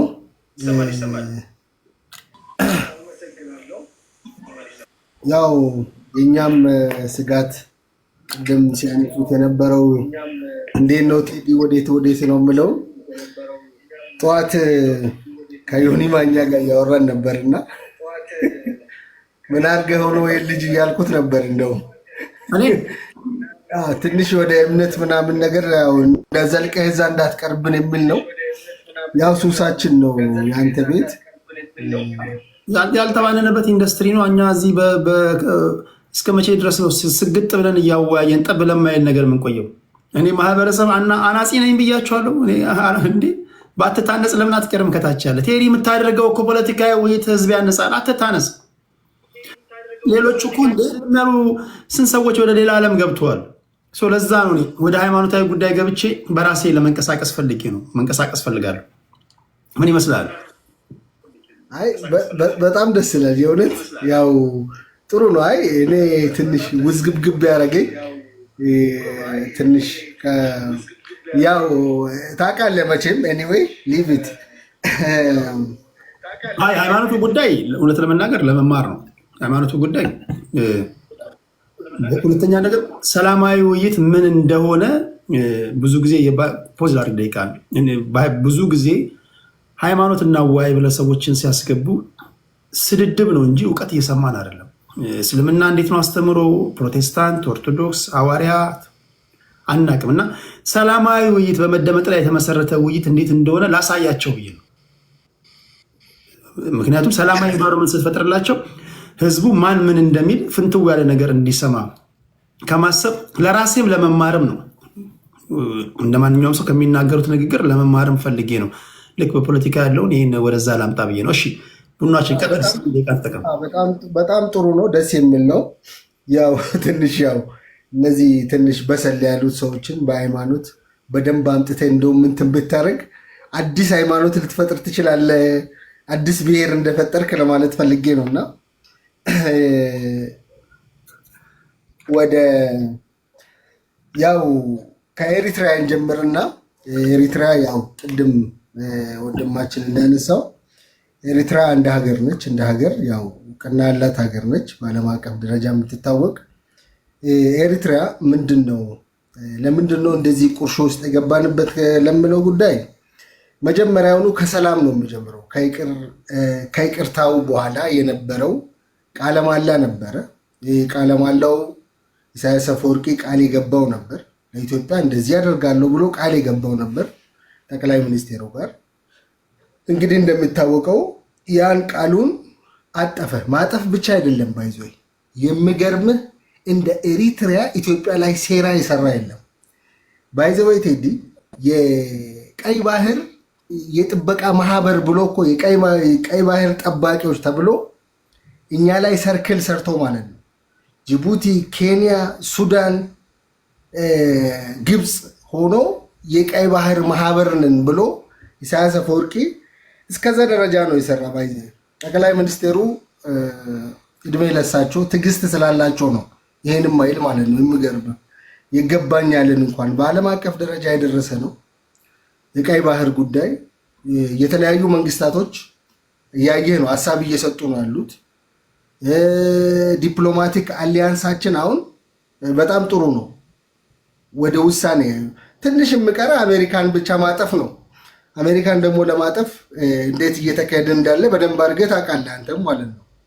የአሜሪካን አሁን ኤርትራ፣ ፋኖ፣ ፒኤልኤፍ፣ አልቡርሃን አንድ ላይ ቢሆኑ አሁን ያለው መንግስት የመቋቋም አቅም አለው? እንትን የለማት ግብፅ ስትዘውራቸው ምን መሰለ ይሄ አሊያንስ አሁን አልቡርሃን እንዴት አንድ ይሆናል? ራፒድ ፎርስ እያለ ለምሳሌ የራፒድ ፎርስን እናንሳ። ራፒድ ፎርሶች ከማን ጋር ነው እየሰሩ ያሉ? የት አካባቢ ላይ ነው አሉ? ታውቃለህ? በጣም ዋሪየርሶች ናቸው። አልቡርሃንን ባይዘወይ ዊዝን ካፕል ኦፍ ሃወር የሆነ እርምጃ መውሰድ የሚችሉ ናቸው። በእንደማን እንደሚደገፉ ታውቃለህ አንተ? ራፒድ ፎርሶች ማለት ነው። ኤሪትሪያ ውስጥ ያለው አሁን እንደ በፊቱ አይደለም። ብርጌድ ንሓመዶም ባይዘወይ በአዲሱ በጣም ጠንካራ እንትን እየመሰረቱ ነው አሉ። አሊያንስ በጣም ጠንካራ የሆነ እንትን ላይ ነው አሉ። ብርጌድ ንሓመዶም ማለት ነው። ብርጌድ ንሓመዶች ማለት ከኢሮፕ ሄዱ ናቸው አይደል? እዚህ የሆነ ፌስቲቫል ምናምን ሲሆን ውሃ የሚደፉ ምናምን ናቸው የነበሩት ውስጥ። አሁን በጣም ውስጥ ተደራጅተው ውስጥ አሁን ለምሳሌ በአፋር በኩል ኤሪትሪያኖች አሉ አይደል? ቶታሊ አፋሮች አሉ አሁን ኤሪትሪያ ውስጥ አሉ ማለት ነው። እነሱ ሙሉ በሙሉ ብርጌድ ንሓመዶን ጆይን አድርጓል። ከእነሱ ጋር ነው አሊያንስ ያላቸው እና ወጣ ላይ አዲስ ጥያቄ እያመጡ ነው ያሉ። ፋሽን የሆነ ጥያቄ ማለት ነው። ገብቷል አይደል? እና ለምንድን ነው ከአፋር የተነጠል ነው እኛ አፋርንን የማለት ጥያቄ እያመጡ ነው ያሉ እና በየትኛውም ነገር ትግል ውስጥ ለመግባት ወይንም ደግሞ ለመዋጋት ዝግጁ ነን ብሎ የራሳቸውን እንትን ይዘዋል፣ ጎራ ይዘዋል። አሁን እነሱ ደግሞ አሊያንሳቸው በዚህ ሰዓት ከብርጌድ ንሓመዶም ጋር እየሰሩ ነው። ከውጭ ጋርም ተደራጅቶ ማለት ነው። ውጭ ካሉት ብርጌድ ንሓመዶም ዚያር ባይዘይ ውጭ ያሉት ሀሳቡን ነው ያመጡ። ግን ውስጥ ያለው ጊሌ ታጥቆ እየሰራለው አለ ራሱ የቻለ ማለት ነው። አንድ እሱ አለ፣ እሱን እንደንትን መያዝ አለ ያለብህ ማለት ነው። ግን እኛ እዛስ መሄድ ይጠበቅብናል ነው። ለኤርትራ ህዝብ ኢሳያስ ምን ያህል አስፈላጊ ነው፣ ይፈልገዋል ወይ ህዝቡ የሚለውን በደንብ አድርገን ማውራት እንችላለን፣ አስፈላጊ ከሆነ ማለት ነው። የኤርትራ ህዝብ የነቃ ህዝብ ነው። በጣም አሁናዊ ሁኔታው የኤርትራ ህዝብ ብዙ ነገር እያየ ነዋል። ባይዘው የሃይማኖት እኩልነት የሌለበት ሀገር ነች ኤሪትራ ማለት ነው። ብዙ ነገር ማንሳት ትችላለህ። ህዝቡ ይፈልጋል፣ ትንሽ ነገር ነው የሚፈልገው፣ ቁርሾ በቃ ክብሪት ብቻ መጫር ነው ያለበት አስፈላጊ ከሆነ የኤርትራን ህዝብ ነፃ ለማውጣት ማለት ነው። እኛ የራሳችንን የሚገባንን ለማግኘት ዘንድ አሊያንሳችን ለምሳሌ እስራኤልን በደንብ አድርገህ ከያዝክ ብዙ ነገር ማግኘት ትችላለህ። የግብፅን መረጃ ማግኘት ትችላለህ እስራኤልን ከያዝክ ማለት ነው። ከሁሲዎች ጋር ከሰራ ገብቶሃል አይደል? ቱዚስ ኤክስቴንት የኢትዮጵያ መንግስት ይሄዳል ነው። ቱዚስ ኤክስቴንት መሄድ ይጠበቅብናል ወይ? እየተሰራለው አክቹዋሊ አሁን እየተሰራለው በቂ ነው። ጦርነት አያስፈልግም። ግን አስፈላጊ ከሆነ መብታችንን ለማስከበር ኔቨር አሊያንስ ሊፈጥሩ ይችላሉ ያልከው እንዴት አድርጎ አሁን እንዴት ነው የሚቻለው ነው። አሁን ለራሱ አማራ ክልል ውስጥ የጎጀሙ ለራሱ ያልተግባባ ቡድን የጋራ ጠላት አለን ብሎ እንኳን እኮ አይግባባው። የጋራ ጠላታችን ነው ብሎ አንድ እንኳን ሆኖ እሱ ቢመጣ እኔ እንደ የኢትዮጵያ መንግስት ደስተኛ ነው። ለዚህ ለመዋጋትም ለመደራደርም አንድ ይሁን። ገብቷል አይደል? አራቱም ኢዝ ያለው አንድ ሆኖ ተደራጅቶ ለውጊያ ምምጣ ለድርድር ምምጣ መንግስት ዝግጁ ነው ለሁለቱም ማለት ነው። እርስ በርስ ሳይግባቡ ህዝብን ግን እየፈጁ ነው ያሉ። እያየ ነው። አንተ ጎንደር ላይ እስኪ ጎንደር ሆስፒታል ኢመርጀንሲ ሩም ፊት ለፊት ቁሞ ከዛሬ ጀምሮ ስራ ቁመናል ብሎ የሚያውጁት እነማን ይመስሏል? ፕራክቲካሊ ማለት ነው።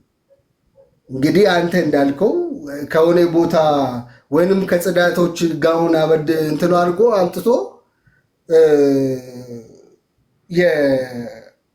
የባለሙያዎቹን የሕክምና ባለሙያዎቹን ጥያቄ እንዲጨነገፍ እያደረጉ ነው ያሉ እነሱ እና ሙሉ በሙሉ ማሳያዎች አሉ እና በቲፒኤልኤፍ በኩል የሚያሳፍር ነው። አይታል ጌች የተናገረው 5% አይሆንም፣ 5%ም አይሆንም። ምክንያቱም ገና ብዙ ነገር ሊያወጣ ይችላል። ገብቶሃል አይደል?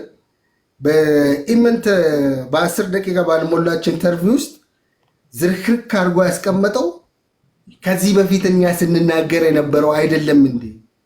ስናወራ አልነበርም? እዚህ ቤት ስናወራ አልነበረም? ቴዲ ወርቅ እንደምዘረፍ የኢትዮጵያ መንግስት ያን ወርቅ ለመመለስ የተጠቀመው ሜካኒዝም አንዴ ቃል የተጠቀመው ዘዴ ራሱ ምንድን ነው? ያን ለመመለስ የተደረገው ነገር ሁሉ እዚህ ቤት ስናወራ ነበር።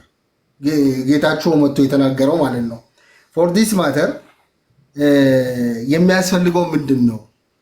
መፍትሄው ምንድን ነው ወደምለው የምንሄድ ከሆነ እኛ አንድ ይሆናሉ ከአልቡራን ጋር ኔቨር ኤቨር እሱ እንዳይደረግ እመነኝ፣ አይሆንም። ያ አንድ ሆኖ ኢትዮጵያን መዋጋት ኔቨር ለታሉን አንድ መሆን እያንዳንዳቸውም እርስ በርስም አይግባቡም የሚል ነውና እኛ ለመደራደርም ለመዋጋትም ዝግጁ ነን። አንድ ሆኑ፣ እነሱ አንዱ ነው ይዋጉ፣ አንዱ ነው የሚደራደሩ አስፈላጊ ከሆነ። አመሰግናለሁ። ቀጣይ እንግዲህ የሀገሬ ህዝብ መርፌ ቀዳዳ ዞን ማሾልክ ካልሆነ በስተቀር የጦርነቱ ጉዳይ የማይቀር ይመስላል። እንዴት እንደሆነ አላውቅም። አንዳንዶች ጦርነት የማይነሳበትን እድል ያስቀምጣሉ። ጦርነት ከተነሳ ግን ከዚህ ቀደም እንደምታስታውሱት ደርግን በአላንስ ጥለዋል። አሁን ቲፒኤልኤፍ ዳግመኛ አላንስ ፈጥሮ ወደ 4 ኪሎ ለመምጣት እንደሚያስብ ይነገራል። ኢትዮጵያ ህዝብ ድጋሚ ቲፒኤልኤፎችን የመቀበል ልብ አለው ወይ? አይዶን ነው አላውቅም። ካልሆነ ልብ ከሌለው ምናልባትም ጦርነት ከተነሳ የቲፒኤልኤፍም ለሻዕቢያም የመጨረሻቸው ይሆናል የሚሉ አሉ። የምና ይሆናል። ሳም እንኳን ደህና መጣ።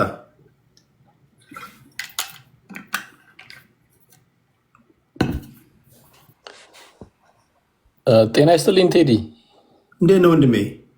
ሰላም ነው። የረጅም ጊዜ ሆነን አንድ ጊዜ ገብቼ ትንሽ ከሰዓታችሁ ጋር እኔ አውሮፓ ነው ያለሁት ከጊዜው ከእናንተ ሰዓት ጋር ትንሽ ያስቸግራልና ጠዋት ነው የተኛሁት። የሚገርምና ሰኞ ስራ መሄድ አልቻልኩም ነበር። ለዛ ነው የጠፋሁት በአንድ በኩል፣ በሌላ በኩል የጤናም ጉዳይ ነበር። አዘርዋይስ በጣም የምፈልገው መሳተፍና አመሰግናለሁ። ዛሬ ስላስገባኸኝ ስላየሁም ደስ ብሎኛል። በደንብ አመሰግናለሁ። እሺ ሳም እንኳን ደህና መጣ። 8 ደቂቃ አለ። እሺ አመሰግናለሁ። 3 ነገሮች ናቸው አክቹዋሊ እዛ ቴሌግራም ላይ ያረካቸው ፋኖ፣ ቲፒኤልኤፍ ኤሪትሪያ ያው በሱዳንን ጨምሮ እና ደግሞ ፓን ኢትዮጵያን ቨርሰስ ኤትኖ ናሽናል። ይሄ በጣም አሪፍ ዲቤት ሊደረግ የሚችል ነው። ከፋኖ ልጀምር። አጠቃላይ አርምድ ኮንፍሊክት ብዬ ልውሰደው። ከዚህ በፊት እንደገለጽኩት የትጥቅ ትግልን የምደግፍ ሰው አይደለሁም፣ ፕሮሞት ማድረግ ሰው አይደለሁም። በሰላማዊ ትግል ማመን ሰው ነኝ። በሶሻል ሙቭመንት፣ በሲቪል ዲስኦቢዲየንስ ማመን ሰው ነኝ። ስለዚህ አጠቃላይ የአርምድ ኮንፍሊክት የትጥቅ ትግልን አልደግፍም። ወደ ፋኖ ስንሄድ አክቹዋሊ ፋኖ ብቻ ሳይሆን ኦሮሚያ ላይ ኦነግም ከዛሬ 7 ዓመት ጀምሮ እየተዋጋ ነው። የኦሮሚያ ውስጥ ያለው የትጥቅ ትግል አዲስ አበባ ቅርብ ነው።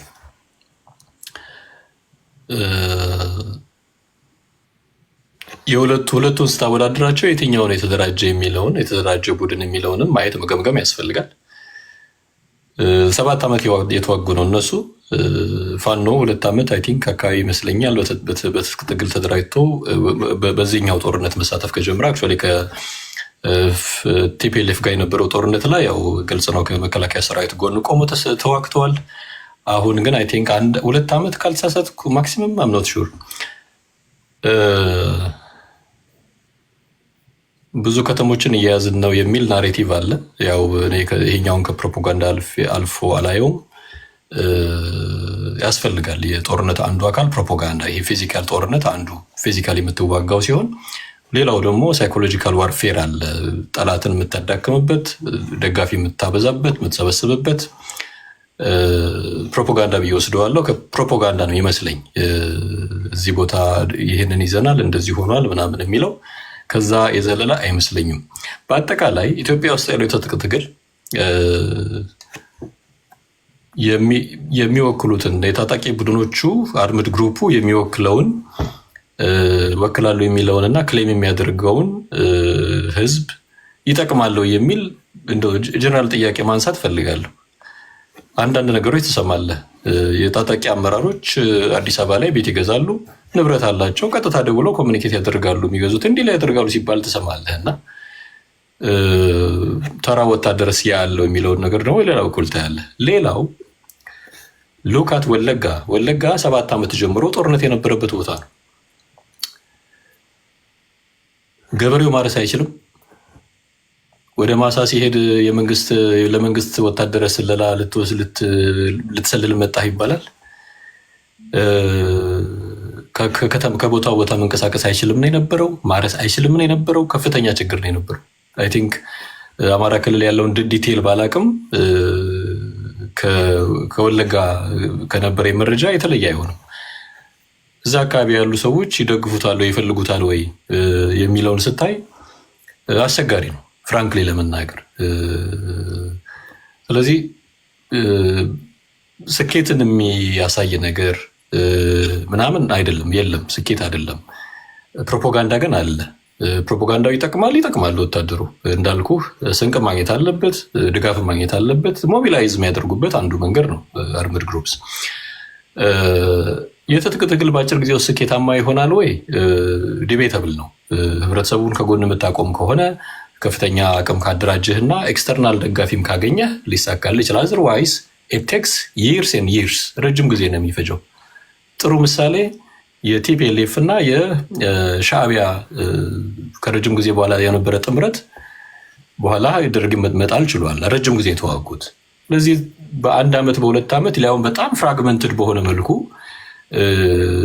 ተዋግተህ የተደራጀን ቡድን እጥላለሁ የምትልበት ሩም የለም። ቱ ቢ ኦነስት እንዳልኩት ኦነጎች የተዋጉ ነው። ዛሬ 7 ዓመት አካባቢ ከፍተኛ እልቂት ነው ያለው። በህዝቡ ንብረት መውደም አለ፣ የሰው ህይወት መጥፋት አለ። ሰክሰስን ግን ስታይ ሰክሰስ እንዴት ነው የምትወስደው። ሰክሰስ ለተዋጊ ቡድኑ ለምሳሌ ዲስታቢላይዜሽን ሊሆን ይችላል። አካባቢዎችን ዲስታቢላይዝ ማድረግ፣ ኦርደርን ማጥፋት ሊሆን ይችላል። ያ ሞር የሰዎች ድጋፍን ሊያስገኝለት ይችላል የሚል ግምገማ ሊወስድ ይችላል። ወይ ደግሞ በዚህ አልፈን መንግስት እንቆጣጠራለን የሚል ሊሆን ይችላል። እና ያ ሂደቱ ሊሆን ይችላል። በጣም ኮምፕሌክስ ነው አርምድ ኮንፍሊክት እና በአጠቃላይ ያልደግፍም ያለው ሰክሰስ ግን ኢንሲግኒፊካንት የሚል ግምገማ አለኝ። ቲፒኤልኤፍ እና የኤርትራ እንዲሁም የሱዳንን ጉዳይ እናንሳ። ቲፒኤልኤፍ ከመግለጫዎቹ በተደጋጋሚ መረዳት እንደቻልነው አይ ቲንክ ፕሪቶሪያ አግሪመንት ጋር ሲሪየስ የሆነ ኮንፊደንስ አሳድሯል የሚል እምነት አለኝ በአንድ በኩል። በሌላ በኩል ደግሞ አዲሱ አሊያንስ ከኤርትራ ጋር በተለይ እየፈጠረ ያለው አሊያንስ እሱንም መተማመኛ አድርጎ ወስዷል የሚል እምነት አለኝ። በሌላ በኩል ግን ቶፕ ኤሊትስ አሁን እያረጁ ስለሆነም አይ ቲንክ ጦርነት ውስጥ ይገባሉ የሚል ሙሉ እምነት የለኝም። አለስ አዘርዋይስ በኤርትራና በሱዳን ካልተገፋፉ በስተቀር ይሄ የሚሆንበት ፐርሰንቴጅ በጣም በጣም በጣም ትንሽ ነው ለኔ።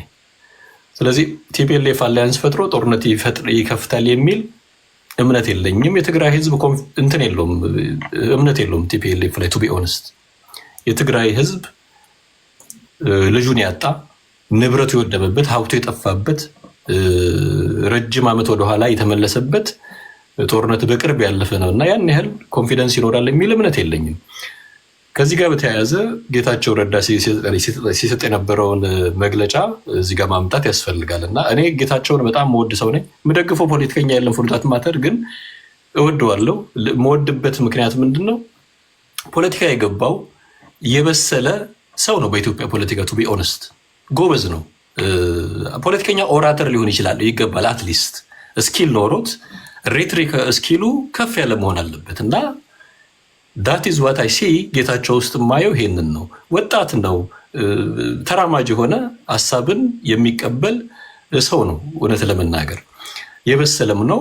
ፖለቲካ የገባው በተለይ ይሄ ሆርን ኦፍ አፍሪካ ላይ ያለው ፖለቲካ በደንብ የገባው ሰው ነው ጌታቸው እና ጌታቸው ያንን መግለጫ እየሰጠ ያለው ለእኔ እስከ ገባኝ ጊዜ ድረስ ቲፒኤልኤፍን የማዳከም እና ደግሞ የመሰረዝ ቅድመ ዝግጅት የተደረገ ስለሆነ በትግራይ ህዝብ ዘንድም ያን ያህል ተቀባይነቱን ማሰጣት አይነት የፖለቲካ ጨዋታ የፖለቲካ ጨዋታ ነው ብዬ የምወስደው እና አሁን አዲስ ፓርቲ ለማቋቋም ጥረት እያደረገ ነው። ስለዚህ የትግራይንም ህዝብ በዚያ መግለጫ ሞቢላይዝ ወደ ማድረግ ደግፉኝ ወደ ማለት ኢንፎርማሊ የሚመስል ነው እና ሌላው ፓን ኢትዮጵያን ይሄ ኤትኖ ናሽናል ብለህ የጠቀስከው በተለይ ኤትኖ ናሽናል ላይ ነው ትኩረት ያደረገው ቴዲ።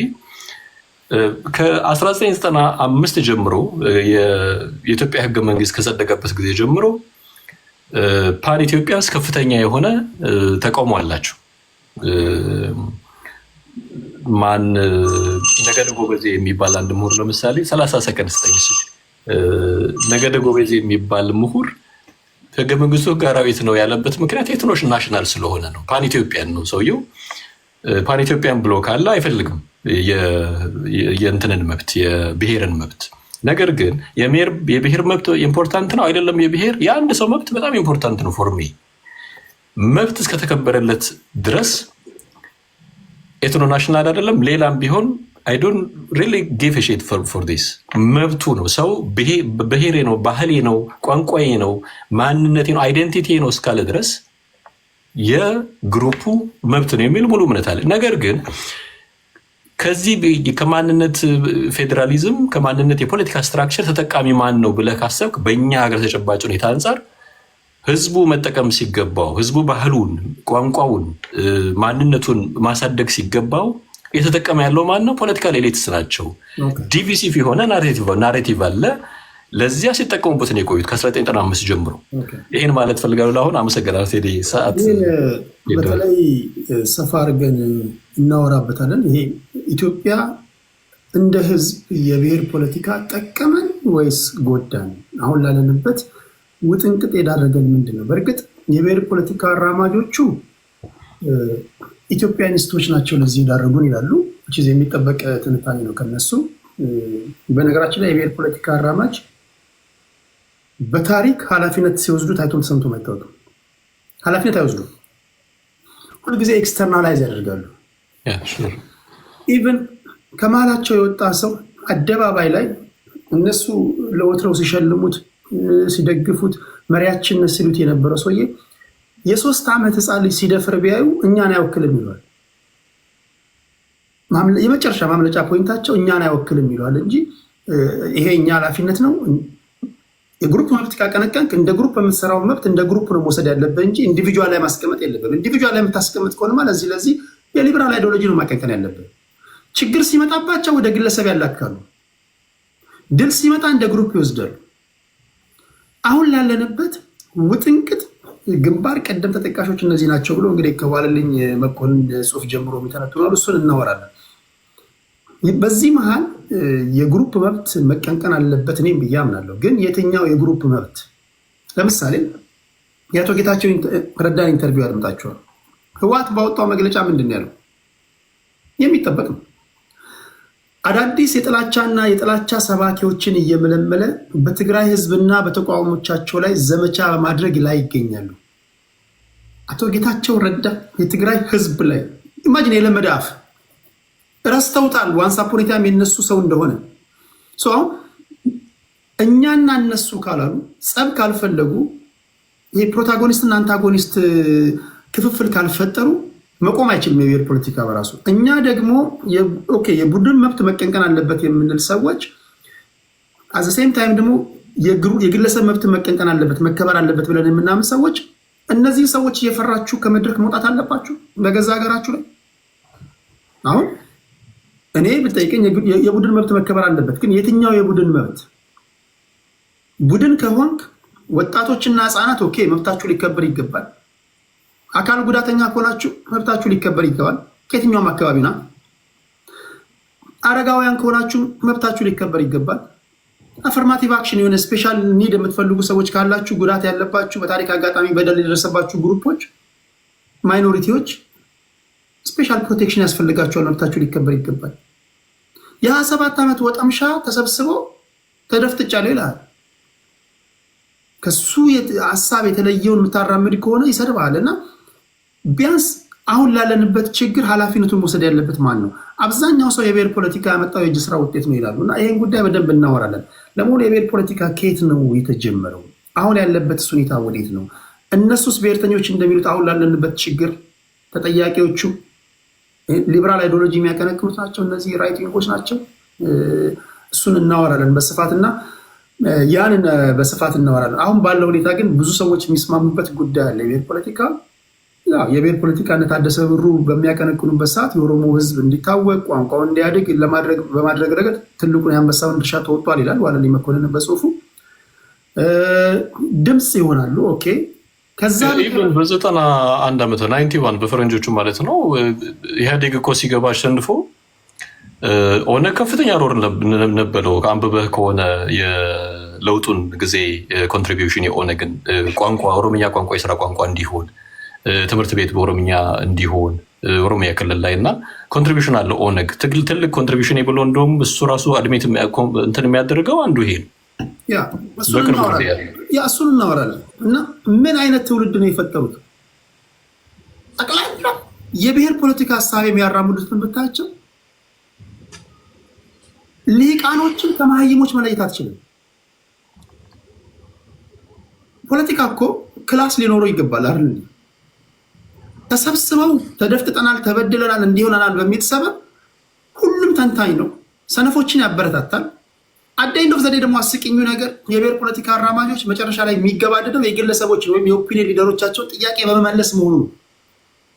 እንደ አማራ ይሰበስባል፣ የአማራ ህዝብ ጥያቄ አይመለስም። አማራ ህዝብ አማራ እያለ የኖረው ሰውዬ ግን ጥያቄ ይመለስለታል፣ ገንዘብ ይሰበስባል። የአማራ እናት የአማራ አባት ግን መከራ ውስጥ ይወድቃሉ። ኦሮሞ ይልሃል፣ የኦሮሞ ህዝብ ጥያቄ አሁንም እንዳለ ነው። ኦሮሞ ያለው ሰውዬ ግን ጥያቄ ይመለስለታል። ትናንትና በባዶ እግሩ የሚሄድ ከሆነ ዛሬ መኪና አማርጦ የሚነዳ ይሆናል፣ ማንሽን ውስጥ የሚኖር ይሆናል። ትግራይ የሚል የትግራይ እናት አሁንም እንደምታዋት እናቶቻችን አባቶቻችን ትግራዋይ ግን ያሉ መልታይ ቢሊዮነሮች ናቸው። ስለዚህ የብሔር ፖለቲካ ጥያቄ ምንም መተፋፈር አያስፈልገውም። ብሔሩን ሳይሆን ግለሰቦችን ተጠቃሚ በማድረግ ነው የሚገባደደው ካልን ሀቂቃውን ማውራት አለብንና አሁን ላለንበት ችግር በእውነቱ ለፖለቲካችን ለቋንቋችን መደበላለቅ ተጠያቂው ማን ነው የሚለውን እሱን እንተነትና ነው ወደ በኋላ ጊዜ።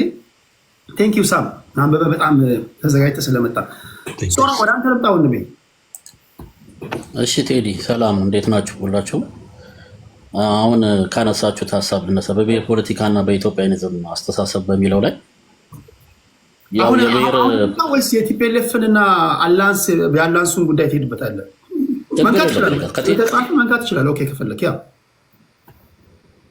እንደተመቸ አጀንዳህን ማላዛባው ከሆነ ከቲፒኤልኤፍ እንደፈለግ ክሮኖሎጂካል ኦርደር ልጠበቅ ብዬ ነው። ግን አሁን ካለው ካርት መብት ነው፣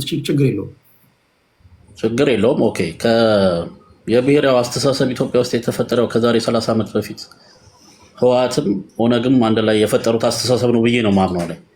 ያ ደግሞ የብሔር ፖለቲካው የወለደው ነገር ኢትዮጵያ ውስጥ የአስተሳሰብ ድህነት የተካነው የፖለቲካ ሂደት እንዲመጣ አድርጓል። ጠባብ ብሔርተኝነት እንዲስፋፋ፣ ሀገራዊ አስተሳሰብ እንዳይኖር፣ በእውቀት የዳበረ ትውልድ እንዳይኖር አድርጓል ብዬ ነው ማምነው።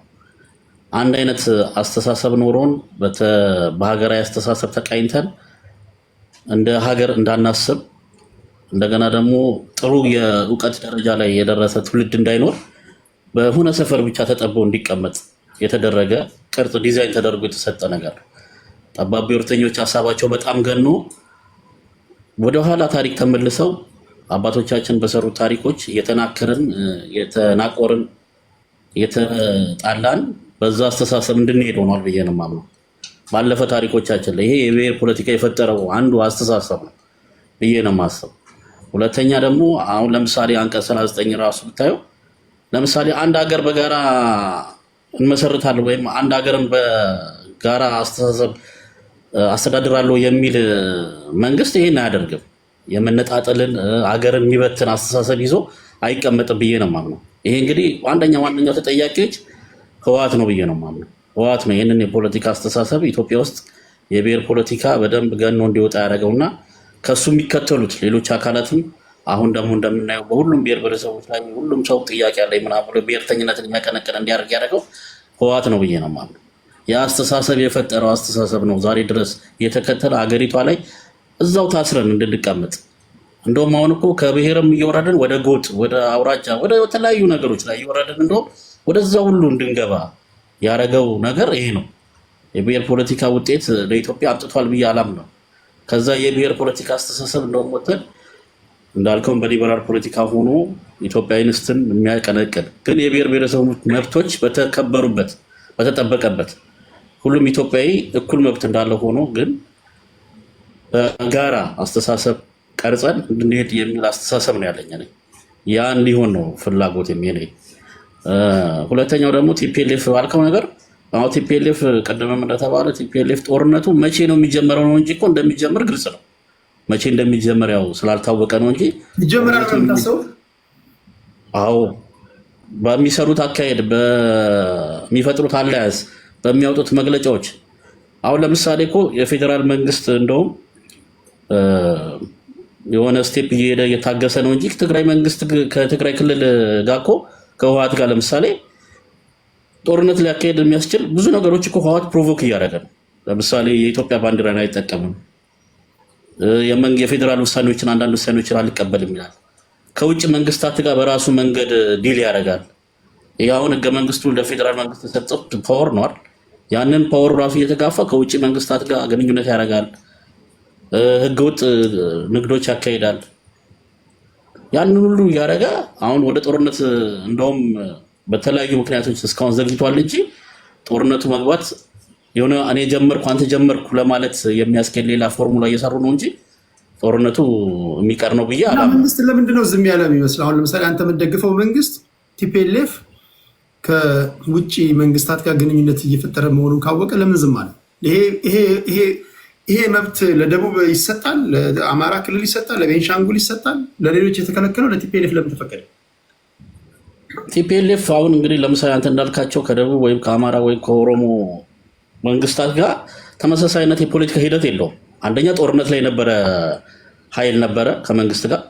ያንን ጦርነት በፕሪቶሪያ ድርድር ፈተውታል። አሁን ያንን የሰላም ጽዋ የሰላም እድል በሰላማዊ መንገድ እንዲፈታ ጥረት እየተደረገ ነው ብዬ ነው የማስበው በመንግስት በኩል። ያንን መንገድ ግን እነሱ ናቸው ፕሮቮክ እያደረጉ ያሉት ያንን አካሄድ ማለት ነው። ይህንን ግን መታገስና ለሰላም ሲባል አንዳንዴ ስቴፕ ታልፋለህ። አሁን የመጀመሪያውን ጦርነት መነሻውን ካየህ እኮ ምርጫ ሲያካሂዱም ዝም ተብለዋል። ብዙ ነገሮች ወታደራዊ ትርኢትም ሲያደርጉ ዝም ተብለዋል። ግን ለምሳሌ ፋንዳመንታል ኮዝም እኮ ያስፈልጋል አንዳንዴ እኮ እንትንም ለማድረግ እኮ አሁን ይህንን አሁን ከውጭ መንግስታት ጋር እንደዚህ አይነት ነገር አድርገው የሀገሪቷን ሁኔታ እንደሚጎዳ እኮ ይታወቃል። ግን የሚያመጡት ነገር ነገ ላይ አንተን ተጠያቂ የማያደርግ በዓለም አቀፍ ዲፕሎማሲ ላይ አንተን ሌላ አይነት ነገር ውስጥ የማይከት ነገሮችን አይተህ ሚዛና የሆነ ነው ወደ ጦርነት የምትገባው። ጦርነት ለመግባት ቀላል እኮ ነው። አሁንም እንዳልኩ በጣም ኮዞች ሊኖር ይችላሉ። ግን ምን ያህል ፋንዳሜንታል ናቸው ለዚህ መስዋዕትነት የሚያስከፍሉ? ሌላ 1 ሚሊዮን ህዝብ ዋጋ ሊያስከፍል እኮ ነው ይሄ ጦርነት አይደል ቢጀመር። ስለዚህ ያንን ሚኒማይዝ የምታደርግበትን መንገድ እስከ መጨረሻው ድረስ መጠቀም አለብህ ብዬ አምናለሁ። ያንን እየተጠቀመ ይመስላል ብዬ ነው ማስበው። መንግስት የመጨረሻውን ስቴፕ ድረስ እስከ መጨረሻው ጠብታ ድረስ ታግሰ ወደ ጦርነት ሊገባ ይችላል በመንግስት በኩል ብዬ ነው ማምነው። ይሄ ነው እንግዲህ ያለው ሁኔታ። እንደገና ደግሞ ጌታቸው ረዳ የሚተናገረው ነገር እንዳለው በቃ አንደኛ ቀደም እንዳልኩም የብሔር ፖለቲካ ምን ያህል ፌል እንዳደረገ የሚያሳይ ነው። አሁንም ጦርነት ላይ ያሉ ሰዎችም ቆም ብለው እንዲያስቡ የሚያደርግ ነው። እሱ እንዳለውም ወደድንም ጠላንም መረረንም በቃ ዋጥ ማድረግ ያለብን ነገር ከፌዴራል መንግስት ጋር ነው መስራት ያለብን ለትግራይ ጥቅም መከበር ብሏል። አሁንም ሌሎች ኃይሎችም በጦር ሜዳም አሁን ያሉ ኃይሎችም ይህንን ነው ማሰብ ቆም ብለው ያላቸው። ቢመርህም የሆነ ነገር ብለህ ጦርነቱን ከፌዴራል መንግስት ጋር ከመዋጋት አቆመ ለህዝብ ነው የሚዋጋው የምትለው ነገር ቆም ብለህ አስበህ መስመር ማሰት ይሻላል ባይነገር። አሁንም የትግራይ ህዝብ 1 ሚሊዮን ሰው ሰውቶ 10,000 ሴቶች ተደፍረው እንግዲህ እነዚህ ሴቶች ፊዚካሊ፣ ኢሞሽናሊ፣ ሳይኮሎጂካሊ በደል ደርሶባቸዋል። ግን ኖባዲ ኬርስ ስቲል ዚያር በቃ እንደገና አይነት ዘረፋ ውስጥ ናቸው። እንደገና እነዚህን ሰዎች እንኳን እንዲያገግሙ ለእነዚህ ሰዎች እንኳን ያሰበ ኃይል የለም። 1 ቢሊዮን ብር ምናምን የሚያክል ነገር ከባንክ ዘርፈው እዛ ጋር ተከፋፍለው የጨረሱት። እንግዲህ ይሄ ለትግራይ ህዝብ የሚያስብ ነው? እንደዚህ አይነት ነገሮች ናቸው የሚያስከው። ለማን ነው የምዋጋውን ብሎ ሰው ማሰብ አለበት። ምንድነው ጎሉ? የመጨረሻው ጎል ምንድነው? የሆኑ ኢንዲቪጁዋሎችን እንሪች አድርገን ሀብታም እንዲሆኑ የተለያየ ሀብት እንዲያፈሩ አድርገን ከዛ ዞር እንልን ነው ማለት ነው። ተመሳሳይ ነገር ነገም እኮ ከፋኖ ኃይሎች እንሰማለን እኮ። ትናንት እንደዚህ አድርገን ነበር፣ እዚህ ጋር እንደዚህ ሆኖ ነበር፣ ትናንት እንደዚህ አይነት ነገር ተፈጥሮ ነበር ልንሰማ ነው ማለት ነው። ተመሳሳይ ሚስቴክ እየሰራ ነው። ከትግራይ ወደ አማራ ክልል እንደዚህ እያለ እየዞረ ነው ማለት ነው። ሰውም የህዝቡም ተዋጊዎችን ቆም ብሎ ማሰብ ያለባቸው ዋት በቃ ምንድነው ቤኔፊቱ? ምንድነው ፋይናል የምናገኘው ነገር ከዚህ ትግል? ለማን ነው የምንዋጋውስ? እንዴት ነው ውጤት ያመጣንበት ነው? ዛሬ እኮ ሰዎች ወደ መንግስት እየተቀላቀሉ ነው። ከፋኖ ኃይል ይሄ ትጥቅ ትግል ያስፈቅ እርስ በርስ እየተበላላን ነው። የማያስኬድ አካሄድ ነው እየሄድን ያለው። ምንድነው ኮዛችን ብለህ እኮ ቆም ብለህ ማሰብ አለ እና ነገሮችን በዚህ መልኩ ቢታዩ አሪፍ ነው ባለኝ። አመሰግናለሁ ቴዲ። ቲፒኤልኤፎች ይሄ ሀቅ ነው። የቲፒኤልኤፍ ስሪቱ ከጸብ ጋር ነው አብሮ የሚሰሩት፣ ተናበው የሚሰሩት። ቲፒኤልኤፍ 4 ኪሎ ገብቶ ኢትዮጵያን ካላስተዳደረ እሺ አይልም። ምንም ማስመሰል፣ ቀለም መቀባት፣ ከፋኖ ጋር አላንስ ቢፈጥር፣ ከሻዕቢያ ጋር ቢፈጥር፣ ከኦነግ ጋር ቢፈጥር ቲፒኤልኤፍ 4 ኪሎ መግባት ይፈልጋል። አሁን ጥያቄው በቃ ሀቁን ነው ማውራት ያለብን። እነሱም እኮ ይናገራሉ። ጌታቸውም ሲናገር ሰምታችኋል። ኬሪያም ስትናገር ሰምታለች። የተለያዩ ከዳሚዎችን ይዘው ወደ 4 ኪሎ መግባት ይፈልጋሉ። ሀቁ ከሆነ አሁን ባለው ነባራዊ ሁኔታ መግባት ይችላሉ ወይስ አይችሉም? በዛ ወደ ነው ማውራት ያለብን እንጂ ይሄ የፕሪቶሪያ ስምምነት የተፈናቀሉ ይመለሱ፣ የትግራይ ህዝብ ላይ አንዳንድ ነገሮች የሚነገሩት ይቆሙ፣ እነዚህ ሁሉ የሚሏቸው ነገሮች ሁሉ ቢቆሙ ሌላ ነገር ያመጡባቸዋል። ቲፒኤልኤፍ ያ ነው። በነገራችን ላይ አልፎ አልፎም ቢሆን ሳት እያላቸውን ቢሆን እኮ ይናገራሉ። አሁን ሀቁ ይሄ ከሆነ የፌዴራል መንግስቱና ቲፒኤልኤፍ ሊስማማ የሚችልበት ነገር አለ ወይ ነው ጥያቄ መሆን ያለበት።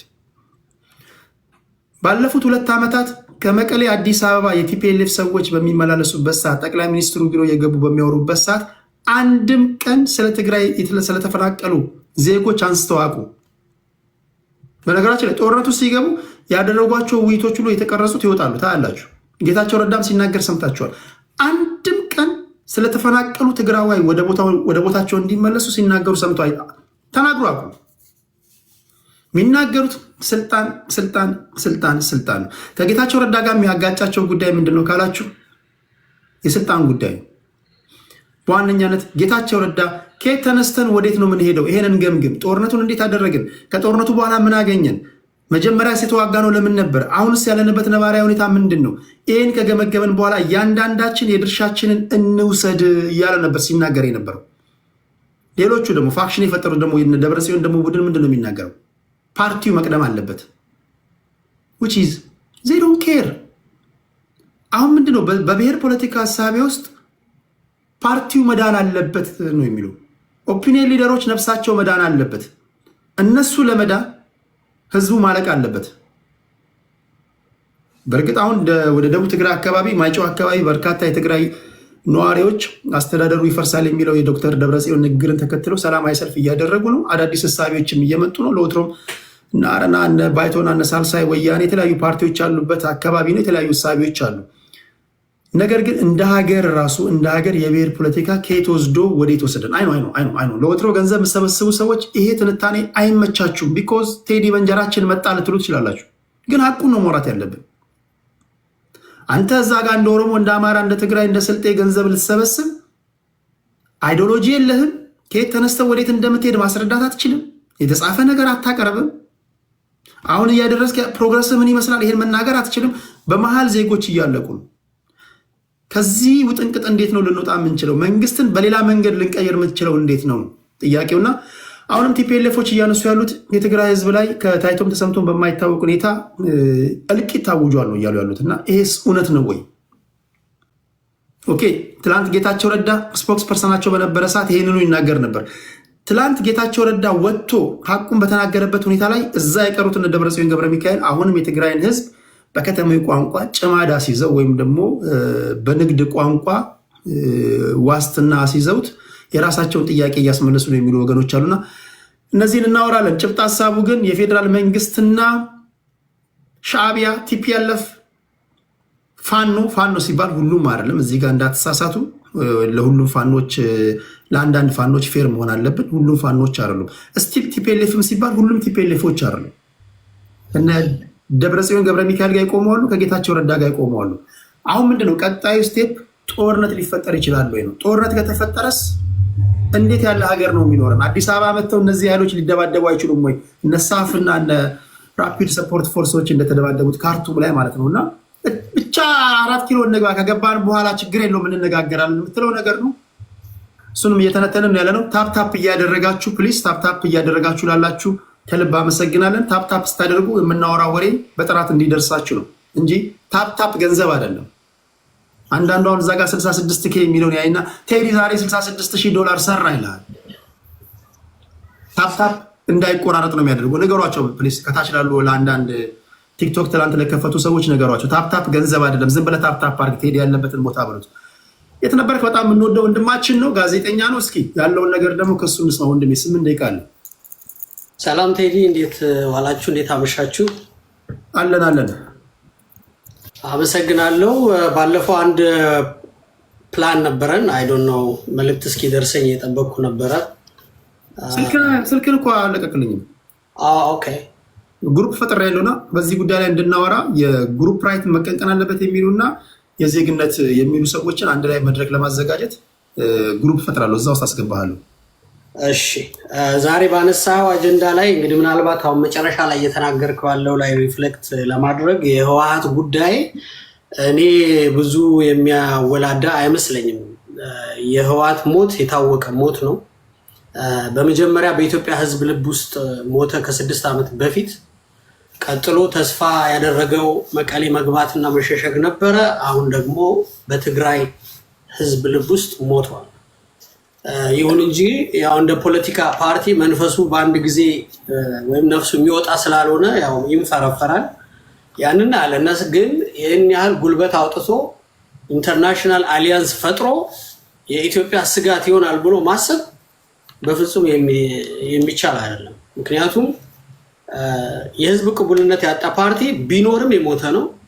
ቀጥሎ ደግሞ አሁን ያለው ዓለም አቀፍ ሁኔታ ለትግራይ ማይሚን ይቅርታ ለህወሓት የሚሆን አይደለም። ህወሓት ብዙ ጊዜ ወገቡ ተይዞ ነው የሚንቀሳቀሰው። ወገቡ ተይዞ ድጋፍ እየተደረገለት የሚንቀሳቀስ ፓርቲ እንጂ ሐሳቡ ተገዝቶ ሙሉ በሙሉ የህዝብ ቅቡልነት አግኝቶ የኖረ አይደለም። from the beginning ሀያል እንዲሆን ግዙፍ እንዲሆን የተደረገበት ብዙ መንገዶች ነበሩ። እነዚህ አሁን ተዘግተው አልቋል። ጊዜውም ፋሽኑም ስላለፈ የህወሓት ሞት እውነተኛ ሞት ነው ብዬ ነው የምወስደው። ግን እዛ ጋር የት ነበር? ካሁን ፖዝ ላድርገውና እነዚህ አሁን የምታያቸው በሚሊዮን የሚቆጠሩ የህወሓት ደጋፊዎች ለምሳሌ አገር ቤት ያሉት መሳሪያ ስለተደቀነባቸው ወይም ስለፈሩ ነው ሊባል ይችላል፣ ወይ ታፈነው ነው ልትል ትችላለህ። ከሀገር ውጭ ስቲል በሺዎች የሚቆጠሩ በመቶዎች ሺዎች የሚቆጠሩ የቲፒኤልኤፍ ደጋፊዎችን ስታይ አይዲዮሎጂው ማርኳቸው አምነውበት አይደለም ማለት አይቻልም። እኔ ምንድነው መሰለኝ ህወሓት አይዲዮሎጂ ነው።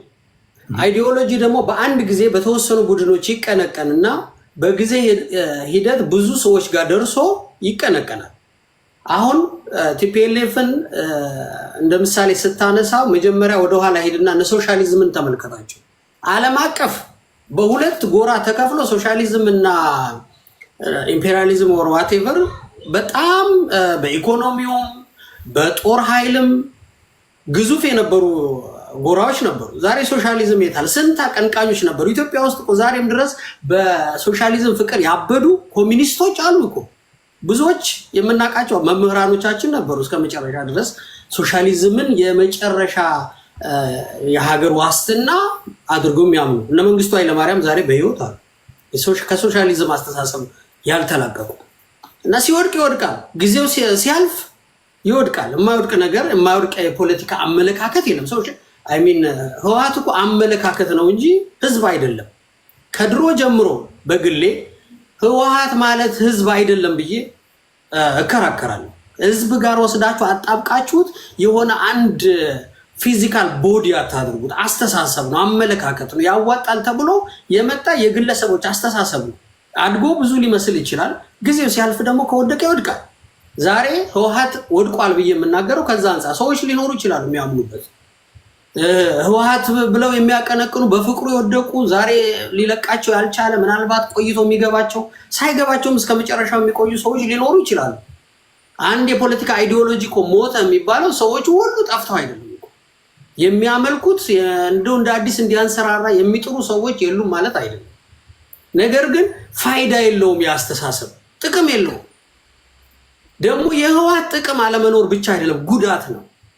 ህወሓት በራሱ አመለካከቱ እጅግ በጣም መርዘኛና ጉዳት ያለበት እንደሆነ የኢትዮጵያ ህዝብ እንደኔ ሩቅ ሆኖ ያለው ይቅርና የትግራይ ህዝብ ራሱ ለሱ ተብሎ የተቋቋመው ህዝብ ራሱ ዛሬ የተናገረው እናት ልጆቿን ያጣችበት፣ ወጣቱ ተስፋ ቢስ የሆነበት፣ የአካል ጉዳት፣ ሞት፣ መደፈር የታየበት ስለሆነ የፖለቲካ አስተሳሰቡ የማይጠቅም መርዛማ ነው።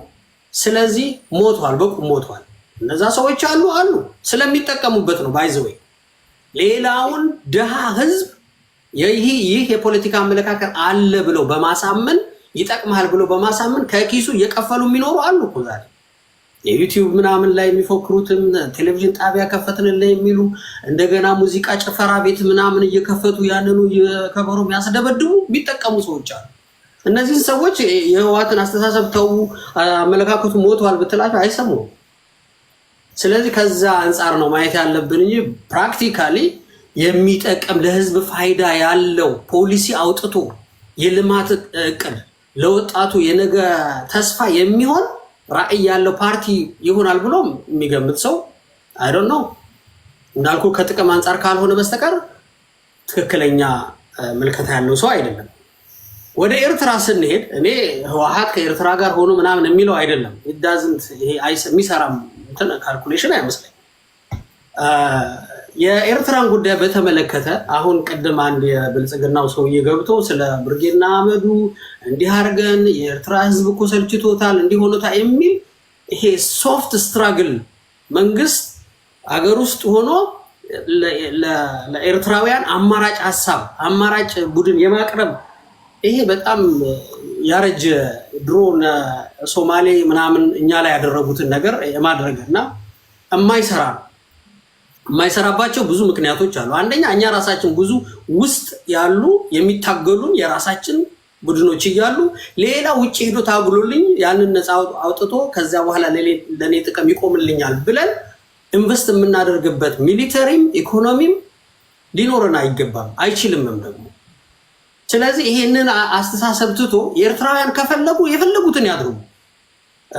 ኢሳያስን እስከ መጨረሻው ሸከሙት፣ ከፈለጉ እስከ መጨረሻው እርገጣቸው። ኢትስ ኖት አወር ቢዝነስ። የኛ ቢዝነስ ምንድነው? የሚገባን ነገር አለ ብሎ ማመን ነው።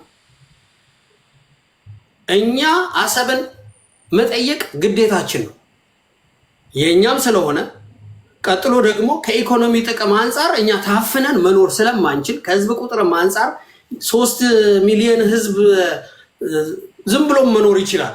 እንኳን ይሄ ሁሉ ወደብና ምናምን ተሸክሞ ይቅርና እንደዚሁም ከኛ እንኳን ዝም ብሎ በሚመላለስለት ምግብ መኖር የሚችል ህዝብ 130 እና 140 ሚሊዮንን ህዝብ ማስራብ የለበትም። ይሄ በሰማይ በምድር የሚያስጠይቅ ነገር ነው።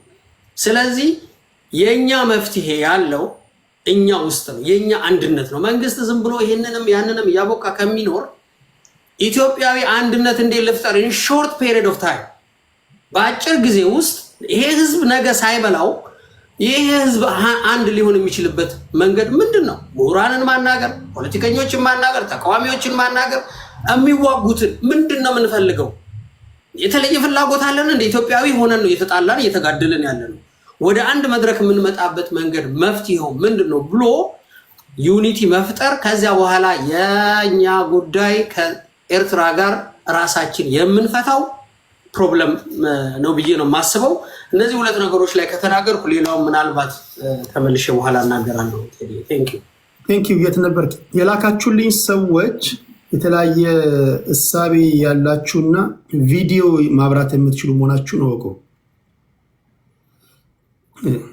ቪዲዮ የምታበሩ እዚህ የተከበረ ውይይት ነው እያደረግን ያለ ነው። ከመጋረጃ ጀርባ ሆናችሁ ድምፅ ማታዋጡ። አንዳንዱ ከመጋረጃ ጀርባ ሆኖ ጀግና ይጫወታል ማለት ሁሉም በቪዲዮ የሚታዩ ጨዋ ነው ማለት ሳይሆን በቪዲዮ እነሱ ነዋ። ስለነሱ የተናገራችሁ ስለነሱ ማን እንደሚናገር ማየት አለባቸው ህዝቡ አይደለም። ለዛ ነው ቪዲዮ የምታበሩ ያልኳችሁ።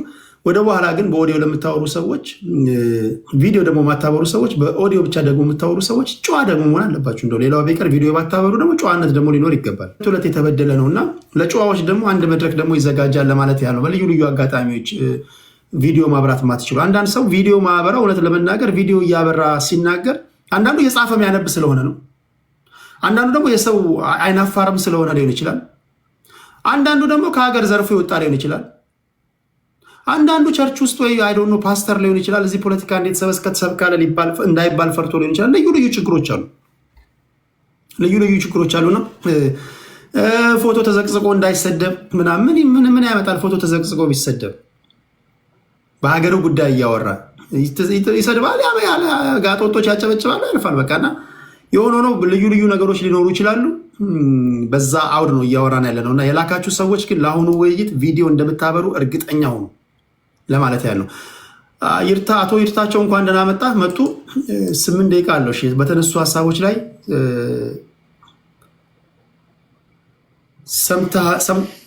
ያው የሰው ልጅ አባቱን አንተ ስለሚል አንቱ ልበል። አንተ ብዙ ጊዜ ኧረ ምንም ችግር አንተ ማለት ትችላለህ። ግን ጽንሰ ሀሳቡ ዝግጅት ስለነበር አልሰማሁም እና አጠቃላይ ስለ ኦፊሻሊ በሀገራችን ያለው ሁኔታ ዶክተሮች የታሰሩበት ኢትዮጵያ ምን ያህል እንዳለች የምንወያይበት ከሆነ ማውራት እችላለሁ ከራሴ።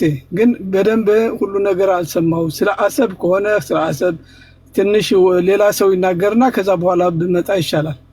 የኔ ቴሌግራም ውስጥ አለክ? የለሁም። ፈልጌው ነበር አላገኘሁትም። ሌላ ፌክ አለ። አይ ቲንክ ከ4600 በላይ ከ4500 በላይ ተከታይ ያሉት ነው። እዛ ቴዲ ሐዋሳ ብለህ ቴሌግራም ላይ ሰርች አድርግና እዛ ላይ ያመጣላል። አጀንዳዎቹን እዛ ላይ ስለምጽፍ አንብበህ ተዘጋጅተህ ማጣቀሻዎችን ይዘህ እንድትመጣ ይረዳል ሌላ ጊዜ። ለአሁኑ ግን ሌሎች ያወሩና ከዛ በመነሳት አደራጅተህ ሀሳብን ታስተላልፋለህ። እሺ ችግር የለም።